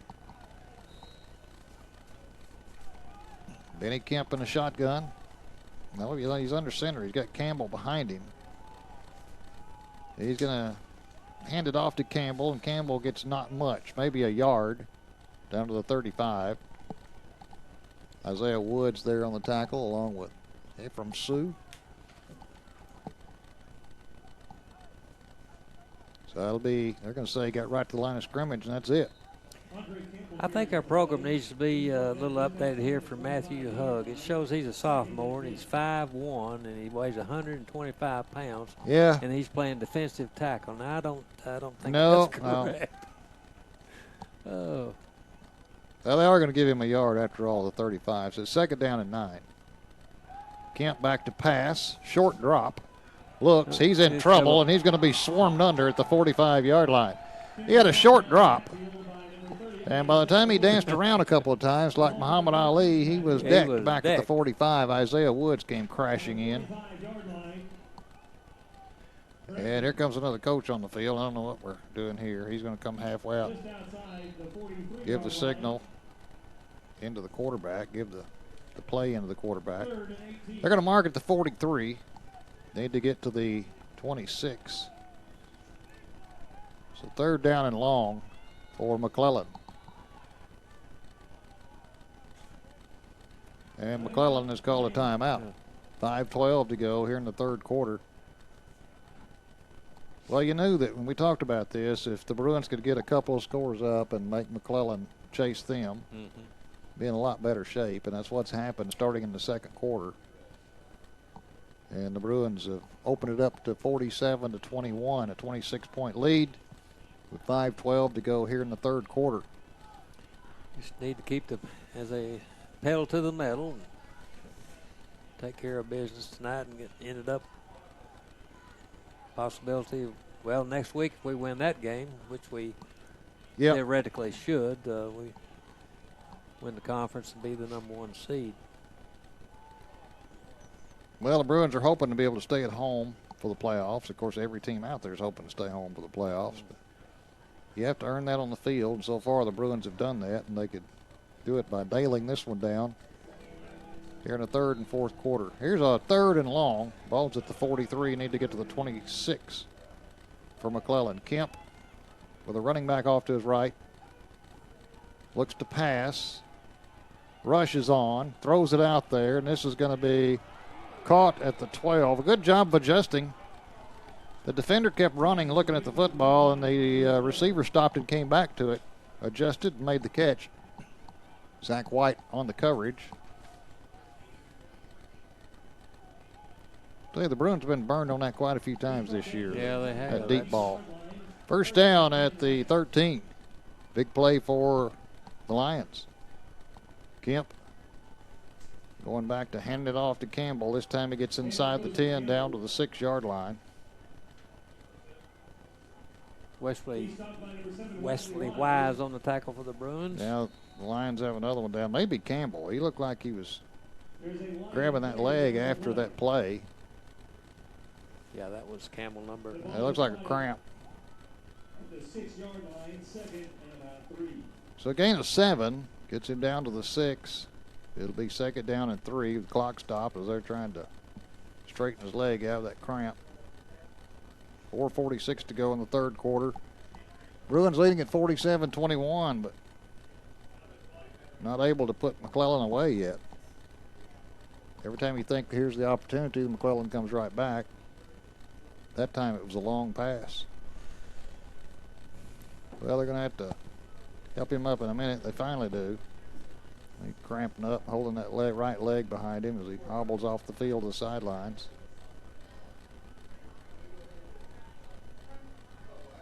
Now the players get up, put their helmets back on this cool and crisp night. And we're about ready to go. Second down for McClellan at the Bruins 6. Second and 3. Kemp with a running back behind him. Looks like Akins behind him. Jeremiah Akins. Campbell has to come out. Here's Kemp. Has a man in motion. Bad snap. The ball's on the ground. He's going to have to go back and recover it way back at the 23, 24-yard line. Yeah, that's one of those that'll scare you to death if you're a quarterback. Snap comes up and you barely touch it and it goes over your shoulder. They're going to recover it at the 24. Substantial loss on that play. That's a big mistake there. Third down now and 21. From the 24, need to get down to the 3.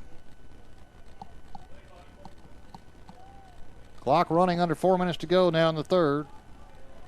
On this third and long for McClellan. Next week we'll be at Mills. Kemp backs up to throw. Oh, he's hit. He never had a chance. Never had a chance. He was snowed under beyond the 30-yard line. That was Matthew Huggs on that one. Wow. Well, a hug came. He gave him a hug. Yeah, he gave him a hug, didn't he? Way back at the 30. And now it's fourth down and 27. He must have really used his quickness on that Boy, play. Matthew came through like a torpedo. Like a torpedo. Back at the 30-yard line. McClellan's going the wrong way. They've got a fourth down and 27. And I'll use one of Vicky's turns. It'd be hard for him to punt back to the first down marker from here. There we go. Kemp rolls to the left, looks to pass. Under pressure again, dumps it off, and it's going to be caught, but well short of the first down at about the 12, 13-yard line. And the defense is held. Bruins will take over. We'll see if they can put a little more ice on this thing. That'd be a bad way of putting it tonight, as cold as it is out there. Right. Put some more ice on it. 2:52 to go in the third. Bruins up 47-21. They have the football back at the 13. Their own 13. The defense does a good job there. Helped by a bad snap. Hatcher shotgun. Looks to pass, quick pass right. Caught at the 15, out to the 20. Out to the 24-yard line before he's pushed back. That looks like Nathan Biagioni. Nathan Biagioni, 86. Biagioni on the catch. Positive yardage. Out to the 24-yard line. So that's a first down. He picked up 11. First down for the Bruins. Hatcher with a running back to his left. He's going to pass. He lets him come through, tries to set up a screen. Now he has to dump it off to Henry at the 25 out to the 30. Pass is complete to Hudson Henry. Tell you what, Henry's he's still hobbling a little bit, but he's giving it everything he's got out there. He's driven out of bounds by number 10, Damian Martin Jr. Damian Martin runs him out. 31-yard line, 2nd and 3. So it's second down.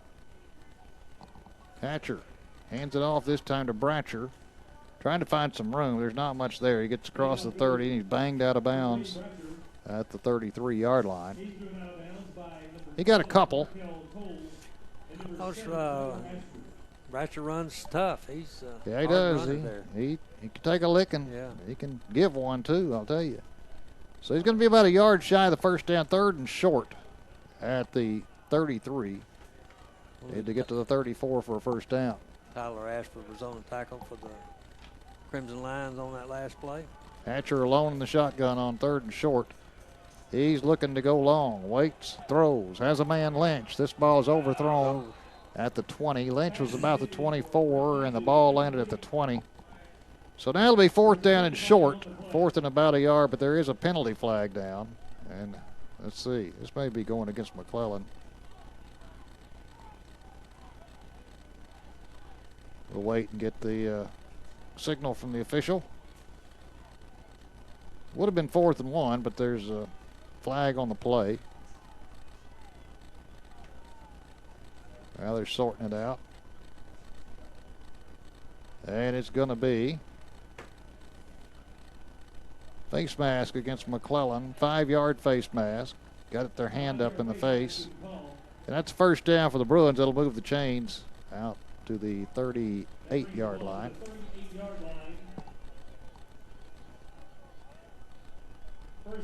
So first down. First down, Bruins. 2:02 to play in the third quarter.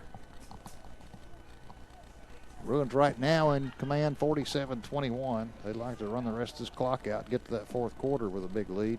Hatcher. He's going to do a little shovel pass to Henry. He's got some room at the 45. Now cuts outside of the 50, the 45. Down to the McClellan 40, the 35, and finally knocked out of bounds at the 34-yard line. McClellan player Caleb Hendricks is on the turf, and they're going to have to help him up. He's back up now, and he's holding an arm, it looks like. That time Henry just showed some moves, even though he's... I believe he, like you said, he's got more speed than the other two brothers do. He's pretty fast. Yeah, showed some shiftiness and switched that ball from one arm to the other like a good running back does. They're going to say he went out of bounds at the 34, so first down for the Bruins. 1:52 to play in the third quarter. Hatcher with Bratcher to his left, but he's going to pass. Throws over the middle, caught, tackled immediately at the 26-yard line. That's Trey Johnson. Picks up some good yardage, about 8 yards. Tyrese Lair makes the tackle. That'll keep the clock going. A minute and a half to go in the third. Bruins hurry to line of scrimmage on second down and a couple. 3 receivers wide to the right, 1 to the left. Nobody in the backfield. Now Hatcher looks to the sideline. Coach Kelly changes the play up, and he'll bark it out. Second down. Hatcher looks. He throws. It's going to be caught in the middle of the field, down inside the 20 to the 16-yard line. It's a first down. Tommy Crumpton tackles Lynch there. But a first down to 16. 1:09 to play in the third. Bruins moving the football. That's a first down to 16. Hatcher looks to pass. Throws. Caught at the 5. At the goal line. Touchdown. Touchdown Hayden Cobb. So, boy, that time they just moved it down the field. And you can tell the body language from McClellan's starting to wane a little bit. It sure is. Under a minute to play in the third. 53-21. That's a 32-point lead. I'm not going to say it. Miss Vicky looks at me like, don't hex them. Don't say it. Bratcher will hold on this kick from Hatcher. Snap is good. The kick is up, and the kick is good. We'll take a break. Josh is going to be joining you when you get back. 56 seconds to go in the third. Our score now, Pulaski Academy 54, McClellan 21. You're listening to Bruin Football on 96.5 FM, The Answer. There you go, bro.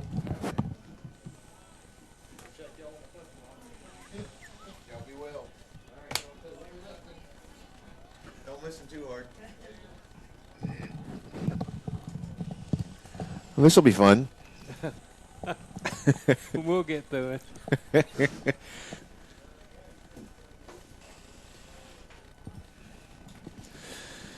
All right, what do we got here? McClellan Lions, PA Bruins. Welcome back to Pulaski Academy Bruin Football. This is, let's see, we've got about 56 seconds remaining in the third quarter. Again, Pulaski Academy leading 54, McClellan Lions 21 as they get ready to kick off to the Lions. The ball is spotted at the 40-yard line. The special team spreads out across the field from the left hash mark. There's the kick by Lane Hatcher. It's received, fielded at about the 10-yard line by number 21, Johnny White of the Crimson Lions. He is brought down at about the 12-yard line. No, it's about a 17-yard line. 17, I believe. That's right. Josh, that last drive was 7 plays, covered 87 yards, 16-yard TD pass by Hatcher to Hayden Cobb, and took a minute and 56 seconds off the clock. Outstanding. So that made the score right now, like I said, 54-21.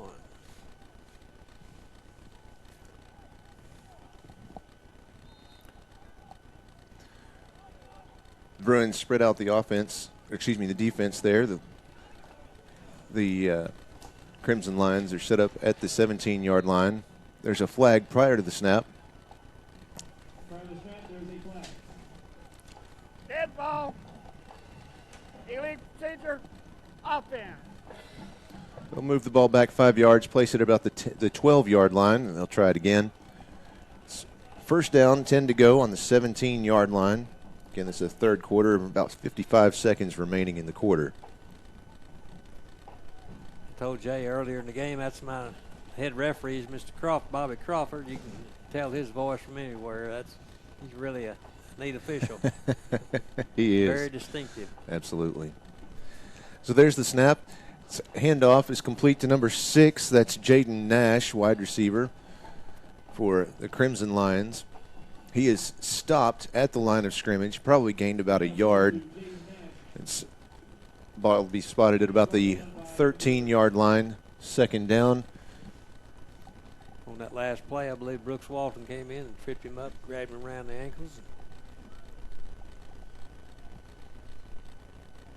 The ball is spotted at the 14-yard line, second and 14. You know, it seems like the fans here have gotten used to the cold. There's the snap. It's passed, complete to number 25, Cade Jones for the Lions. He is stopped at the 22-yard line by number 27, Thomas Wheelis. And that marks the end of the fourth quarter. Excuse me, the third quarter. Yeah, we've still got one more to go, don't we, Brooks? Yeah, we do. All right. Let's go ahead and take a quick break. We'll come right back. You're listening to Bruin Football on 96.5 FM, The Answer. I'll be right back. And that brings us to the end of the third quarter with the score Bruins 54, Lions 21.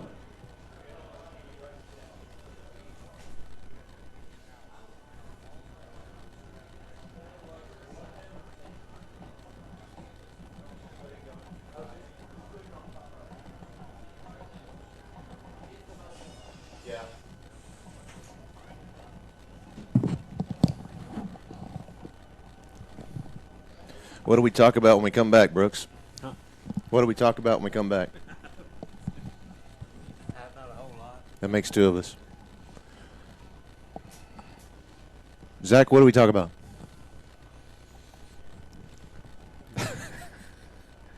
Yeah.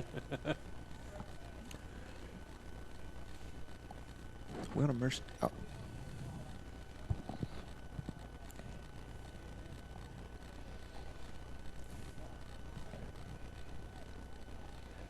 Welcome back to Rector Field at Joe B. Hatcher Stadium. You're listening to Bruin Football. Joshua Carroll here with Brooks Beasley. We're starting the fourth quarter. The score, Pulaski Academy 54, McClellan Crimson Lions 21. Lions have the ball. The quarterback keeps it. He rolls out of the pocket. He's forced down at about the 25-yard line by number 20, Brooks Walton. There is a Crimson Lion down on the play. Get a look at that and see if I can determine who it is for us. Of course, you've got athletic trainers and coaches from McClellan running out there.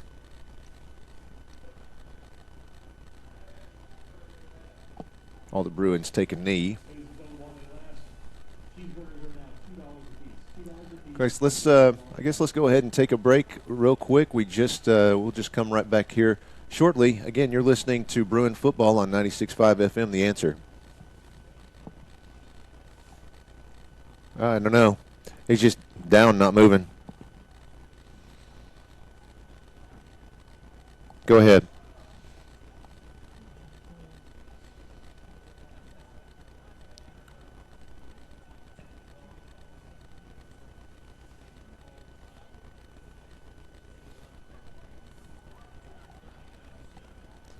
Wow. I had a pregame amount. I had a pregame. They're helping him off the field now. It'll take probably about 20 seconds for them to clear.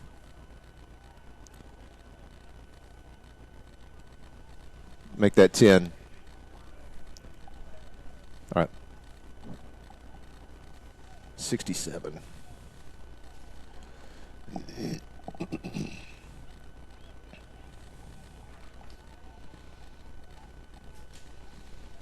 Welcome back to PA Bruins football. Again, our score, Bruins 54, Crimson Lions, the McClellan Crimson Lions 21.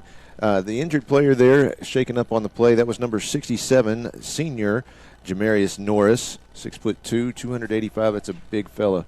It looks like he tweaked his ankle there. Got some assistance off the field. So we have fourth down, about 3 yards remaining. The ball is spotted at about the 25-yard line for McClellan.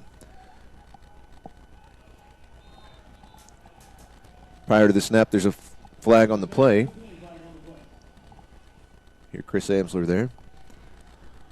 Ball, elite procedure, offense, 5 yards. So that'll cost the Lions, push them back to about the 20-yard line. Seems like that's about the third player tonight on the offensive line that for the Lions that gone down with an ankle or knee problem.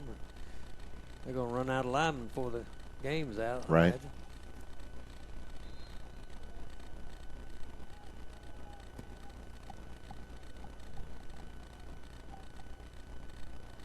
Like we're going to have our first punt tonight by the Lions. It does look that way. They've got, who is that back to kick? Number 25, I think. That's number 25. We saw him in warm-ups before the game. Is that Tyrese Lair? They kick it. The ball will be, of course, the Bruins run off the field. They won't return it. The ball is fielded by number 45 of the McClellan Lions. That's Lee Rudley at about the 36-yard line. So that's where So the it'll be Bruins will set up shop. Yes, then, they will. Yes, they will. Still got the first team in there. Yep. There's number 3, Lane Hatcher, quarterback, having a big night tonight. Yeah, we talked before the game that he's a state leader right now as far as we'll have after the game over, or we'll have a kind of a rundown of how many yards he has for sure before next week's game. Yep. Prior to the snap, one of the McClellan Lions jumped there. Dead ball. Offense. Defense. Offside. Got it right eventually there. That was number 69, Dontorius Hickey, Jr. He's making his way off the field. Probably going to get an earful from Coach.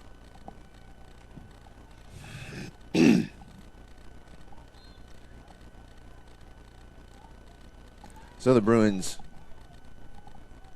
move the ball up to the 40-yard line. There's the snap. Handoff is complete to number 12, Braden Bratcher. He's forced out of bounds at about the 47-yard line. McClellan Lions 47-yard line by number 19, Desmond Tidwell. That'll move the chains. First down for the Bruins. I think Braden's really come on and has shown a lot of running ability this game. He's been there all season, but he's just what we need is to add to our passing attack. Of course, he plays quarterback also, so he can do both. So there's the snap. That's number 12, Braden Bratcher with the keep. He runs right up the middle. He's met by 3 different Crimson Lions at about the 36-yard line. Another one to move the chains. He's stopped by number 3, LaMarcus Hardy, and number 19, Desmond Tidwell. So that's another first down for Pulaski Academy. That series, Lane Hatcher has now exceeded Stephen Lux as the state leader in career passing yards of 13,703 set in 2008. Congratulations, Lane Hatcher. So that was Chris Amsler. We'll go over that new state record just set. The snap is complete to Braden Bratcher. He hands off to number 21, Jaden Kelly. I think I read that right. Yeah. He is met right at the line of scrimmage. Get a couple yard gain on the play. So it'll be second down, 8 yards to go for the Bruins. Kelly carries on the play. He's brought down by number 71, Carius Morgan. At the 30. So the Bruins will set up shop there at the 34-yard or the 33-yard line. Braden Bratcher set up as quarterback. There's the snap. Play action. Pass to the left. Caught by number 6. That's Jaden Nash. He's forced out of bounds at about the 30-yard line. It's about a 3-yard gain on the play. Third down, 5 yards to go for the Bruins.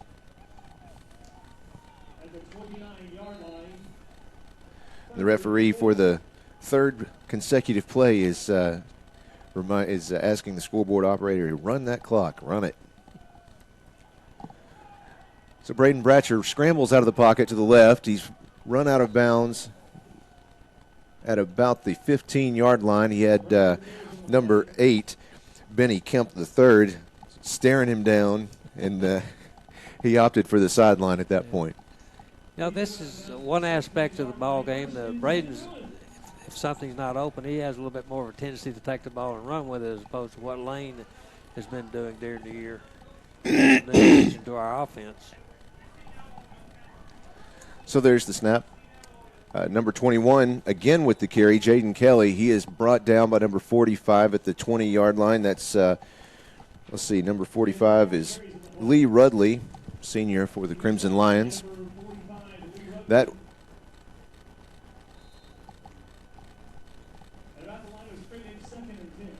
no gain on the play. Second down, 10 yards to go from the, is that the 18th-yard line? 16? 16, I believe. So there's the snap. Bratcher hands off to number 21, Jaden Kelly. For a loss on the play, he has dropped at about the 23-yard line. That was number 19 on the stop, Desmond Tidwell, senior for the Crimson Lions. So the Bruins turn over to the coach, get the call, line back up, try it again. Braden Bratcher back. There's the snap. He's going to scramble left. He's going to throw it out, and it's received by number 89. Or is that 89 or 82? Andrew Cobb. Andrew Cobb. Touchdown, Bruins. That'll bring the score to Pulaski Academy 60, Crimson Lions 21. They'll set up for the extra point attempt. What a game they're having tonight. Yeah, they're kind of in regular form tonight compared to last week. Lane Hatcher's kick is up, and it's good. That'll make the score Pulaski Academy 61, McClellan Crimson Lions 21. Let's go ahead and take a break. You're listening to Bruin Football on 96.5 FM, The Answer.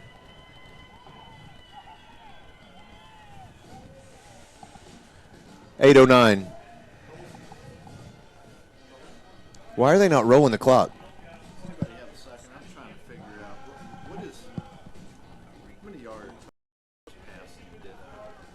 Lane have? Chris will know better than we would. Oh. Oh. All right. How many he had before the game? I'm going to bring. Welcome back to Bruin Football, Rector Field at Joe B. Hatcher Stadium. We have 8 minutes, 9 seconds left remaining in the fourth quarter in the game. The score, Pulaski Academy Bruins 61, McClellan Crimson Lions 21. It's kind of an awkward feeling. My mom was an alma mater, my mom's alma mater was McClellan. So always good to see a school that you're familiar with, and, it's always great to have the Pulaski Academy Bruins win. So we have number 3, Lane Hatcher, once again out there ready to kick off from the 40-yard line. You have all the Bruins together there in the middle. There's the clap. They'll all run off to both sides, and here comes the kick. The kick is up. It's a long one. Drops at about the 15-yard line. It's continuing to roll. It rolls out of bounds at about the 3-yard line. Of course, here comes the required flag for the kick going out of bounds. To be expected. That last drive, Josh, was 6 plays, 64-yard drive, 21-yard pass by, wrong. I'm reading on the wrong page. No, I'm not. That was by Bratcher, not Hatcher, on that last touchdown by Bratcher to Andrew Cobb. Took 2:44 off the clock. Outstanding. Here we go to roll the clock again. Again, with 8 minutes, 3 seconds remaining in the game and counting. McClellan takes possession of the ball at the 35, their own 35-yard line.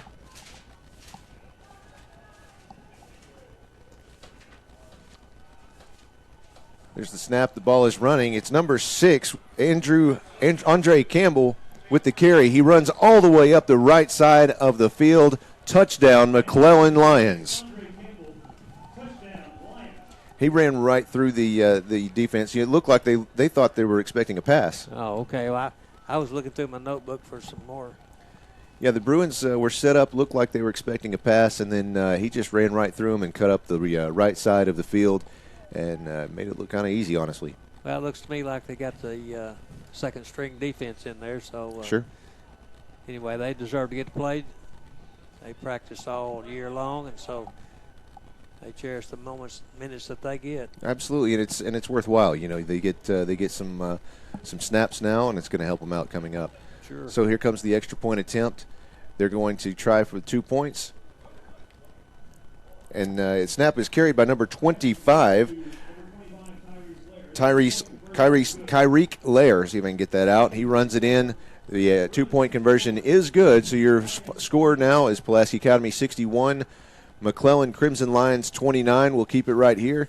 We have 7 minutes, 36 seconds remaining in the fourth quarter. Again, the clock is stopped. Not sure quite why. It should be, we should be well into the sportsmanship rule at this point. See, we got to be ahead by 35, which not quite. Well, prior to that last score, we were ahead by 35, I would think. Yeah. Right. We were ahead by 40. One of the things about the sportsmanship rule that some don't, that I've heard people talk about, is the fact that if that score gets below 35, it does not revert to a normal running clock. So here's the kickoff. Kick is up off the foot of number 1, Christian Hernandez. It's fielded at about the 25-yard line by Bruin number 15. That's Zach White. Zach White. That's right. He forced out of bounds at about the Bruins, or the Lions' 36-yard line. It was a nice return by Zach. It really was. Yeah, he received it and ran up the right side of the field.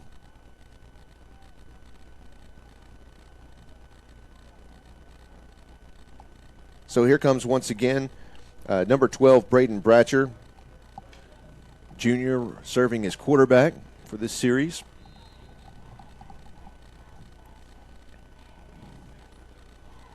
So the Bruins are set up at their own 46-yard line. I thought he made it a little further than that. Looked like he may have run out of bounds there. Handoff is complete to number 29 of the Bruins. That's E.J. Anderson. He's forced back. He looks like forward progress stopped at about the 45-yard line, and he's forced back to about the 41-yard line. He's stopped by number 72, Kendall Woods. Always good to see Jake Warner up here in the press box. It makes us feel nice and special having him around. He's like our mascot of sorts. Of course, he is a Pulaski Academy alum, tech extraordinaire. I'm sure he's in town visiting for the weekend. Braden Bratcher slips out of the pocket to the right. He runs up the left side. He runs out of bounds at about the McClellan Lions 46-yard line. That'll bring up second down, about 4 yards to go for the Bruins.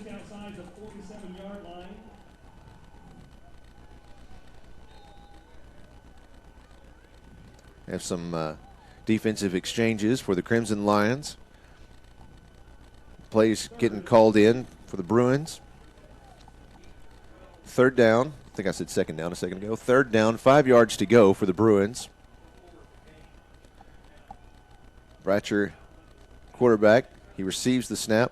Throws to the left. It's complete to number 88. That's Jack Polk. He's run out of bounds at about the 36-yard line. That will move the chains for the Bruins. First down.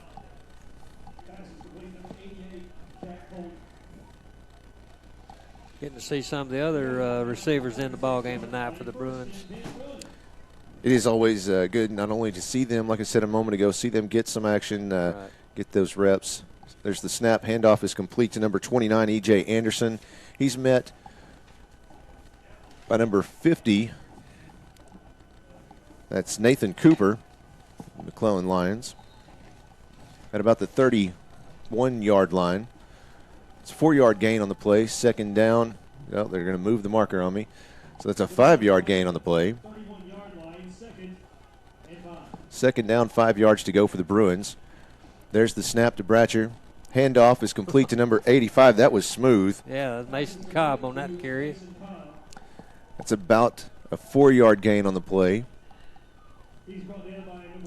Everybody's moving to the right, and he came back kind of on the handoff to the left. That was it was a funky counter. It was a different kind of handoff. Yeah. It wasn't what's the word? It wasn't tight. It was kind of loose. Yeah, but it looked like it was executed the way that it was supposed to be. Right.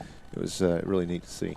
So third down, 1 yard to go. There's the snap. Almost the identical play, except they didn't fall for it this time. Sure did. That's Mason Cobb with the carry again, but he is met at the 30-yard line. So that is a loss of about 3 yards for the Bruins.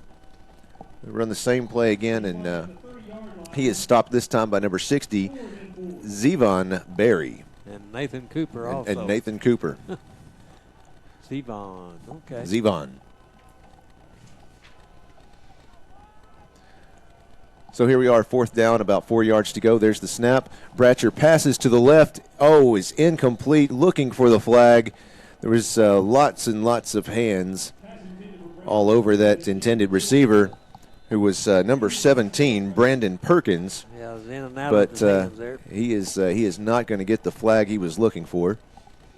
So that'll the ball will turn over on downs at the McClellan Lions' own 30-yard line.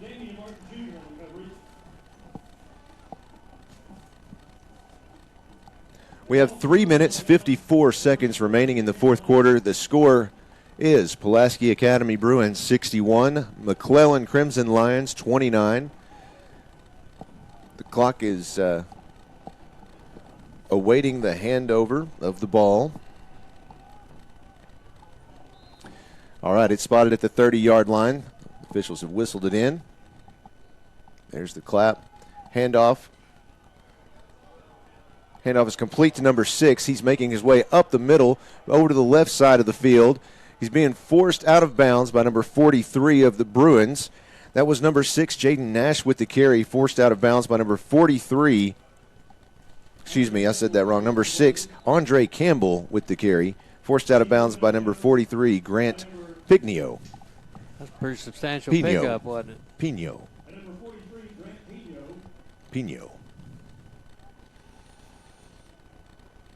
The ball is spotted at the 42-yard line, 1st and 10 Lions. It's probably about a 35-yard pickup or better. There's a pro tip for you, Brooks, just in case you need any tips from me. Whenever they put the pronunciation on the roster, you want to follow that. Okay. And not just make up your own pronunciation. Right. It sometimes comes in handy. Yeah. So that's first down for the Lions. They're at their own, the Bruins 21-yard line. There's the snap. It's run right up the middle. It's about a 6-yard gain on the play. Carried by number 20, looks like. Tommy Crumpton III. He's stopped by number 52, Wilson Miller. Stopped at the 15-yard line. That'll bring up second down, about 3 yards to go for the Lions. Here's the snap. Play action. Quarterback number 3 is going to run to the, number 2, he's running to the right, keeps the ball, runs all the way out of bounds, forced out of bounds, and here comes the flag after the play. It's Jalen Williams, number 2, junior, with the play. There were several Bruins forcing him out of bounds at that point. Here comes the call from the red referee. Dead ball, personal foul, defense. What did they do? Hit him out of bounds? I didn't get a chance to see that, but I guess that's what they did. He must have. That was, yeah. One of the rules in NCAA basketball this year that kind of reminds me of this type of situation is when they have the arc under the basket now. Mm-hmm. And so if there's a defender under the basket and he gets run over by someone who's trying to come in for a layup or whatever, then they can't be charged with charging. Okay. This type of situation looks similar, where he was already out of bounds, but the defender was moving in that direction so quickly he couldn't have stopped. So the Lions are set up at the 7-yard line. There's the snap. He's quarterback keeps on the carry. He's going to be stopped right there at the 10-yard line by number 44, Clinton Wilson. That was number 20 with the keep, it looks like, from here. I think that was Tommy Crumpton III again. So no gain, no loss. That'll bring up second down, 8 yards to go. Second and 10, they say. So they'll line up on the right hash mark. Number 2, Jalen Williams, setting up his quarterback. There's the snap. He runs forward with the keep. He's brought down by number 43 of the Bruins. That's Grant Pino once again. It's about a 3-yard gain on the play. That'll move the ball up to the 7-yard line. Third down, 7 yards to go for the Crimson McClellan Lions. 1 minute, 21 seconds remaining and counting in the game. There's the snap. Jalen Williams scrambles to the left. He passes. Intercepted. It's intercepted by the Bruins. That's number 37. 37. That's Clay James, defensive back sophomore. we're this late in the game. We're calling some names we hadn't called all Absolutely. season, I think. And rightfully so. Yeah. Good job. So we come down with the ball in the end zone. So the Bruins will take possession on their own 20-yard line. We have 1 minute, 9 seconds remaining. The score 61-29. The Pulaski Academy Bruins lead the McClellan Crimson Lions. It's great to see the younger guys come out in a nice varsity game like this, the end of the regular season, getting some action. Yeah, I think amongst the homecoming crowd and the final home game of the year, regular season here. Absolutely. So you'll have Braden Bratcher coming out as quarterback. There's the snap. Wow, really fooled me on that one. There goes the ball on the right side. Carried by number 6, Jaden Nash. He's brought down at about the 30-yard line. That should be enough. Yeah, that'll move the chains. First down, Bruins. He's brought down by number 45, Lee Rudley. Not sure why they keep, you've got one referee that keeps stopping the clock, but I'm not sure he's. They don't need to be doing that. No. Mercy rules in effect, no doubt. So the ball's at the 30-yard line. First down for the Bruins. 1st and 10 to go. 17 seconds and counting. Do they have to snap it? Yeah, the play clock's at 7. Yeah, they'll get one more play off. So the handoff is complete to number 21 of the Bruins. That's Jaden Kelly. He is stopped at the 32-yard line. That'll be the final play of the game. There you have it. Pulaski Academy Bruins take this one, 61. McClellan Crimson Lions, 29. We'll come right back after this. You're listening to Bruin Football on 96.5 FM, The Answer. So how does this work, Zach? Huh? We'd like to thank our guests for making the trip over from Southwest Little Rock and wish them well for the remainder of the season in the playoffs. Okay. Okay. Right. Yeah, Okay. he doesn't hang around Yeah. long. Yeah. Next Thursday night, not Friday, but Thursday night at Little Rock Mills as they take on the Comets in our final regular season game Okay. of the season. If you can't Say something about next week at Mills. And Are we at Mills? or online at Is that away? Yeah. Yeah. Yeah, Yeah, Brooks it's away. Brooks is telling me it is. Once again, thank everybody for coming out tonight. Good night. Please drive home safely.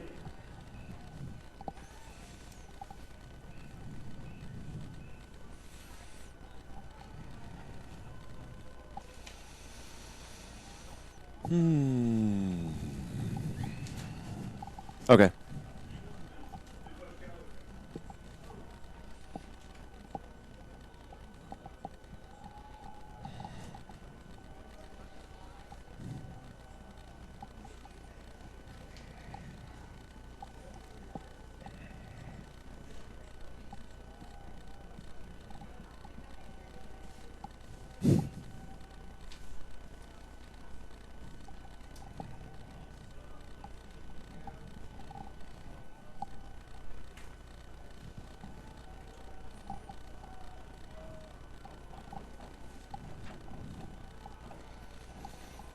Well, Jay Jones took off. He had a family emergency. I think he had to run out for the final quarter this evening. I'm Joshua Carroll here with Brooks Beasley for the post-game show. Pulaski Academy took this one, 61.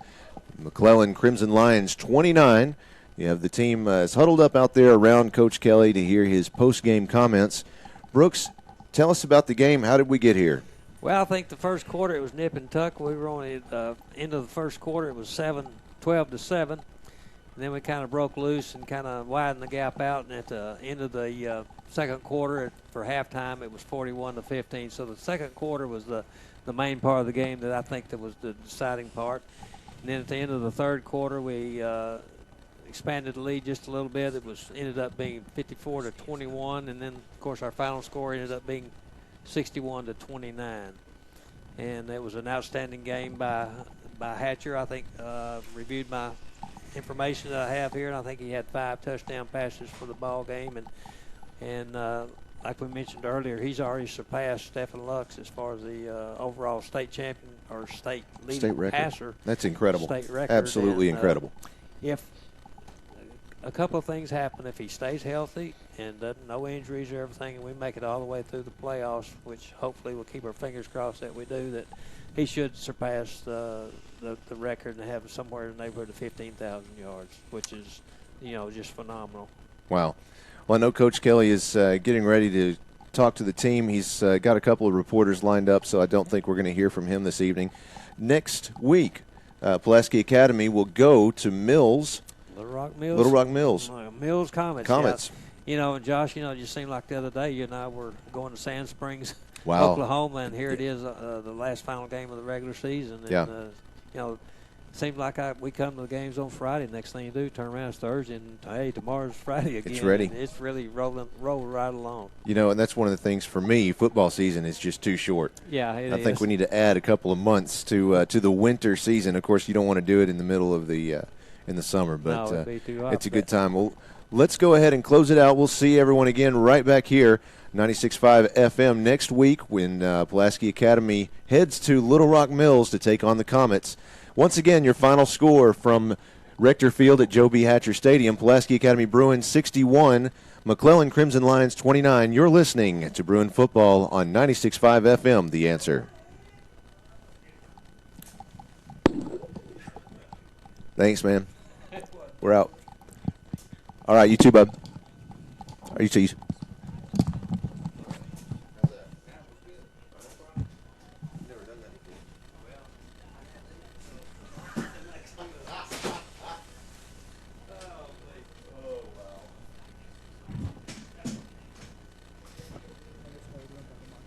All right. First things first, I'd like to thank everybody for coming out. Thank you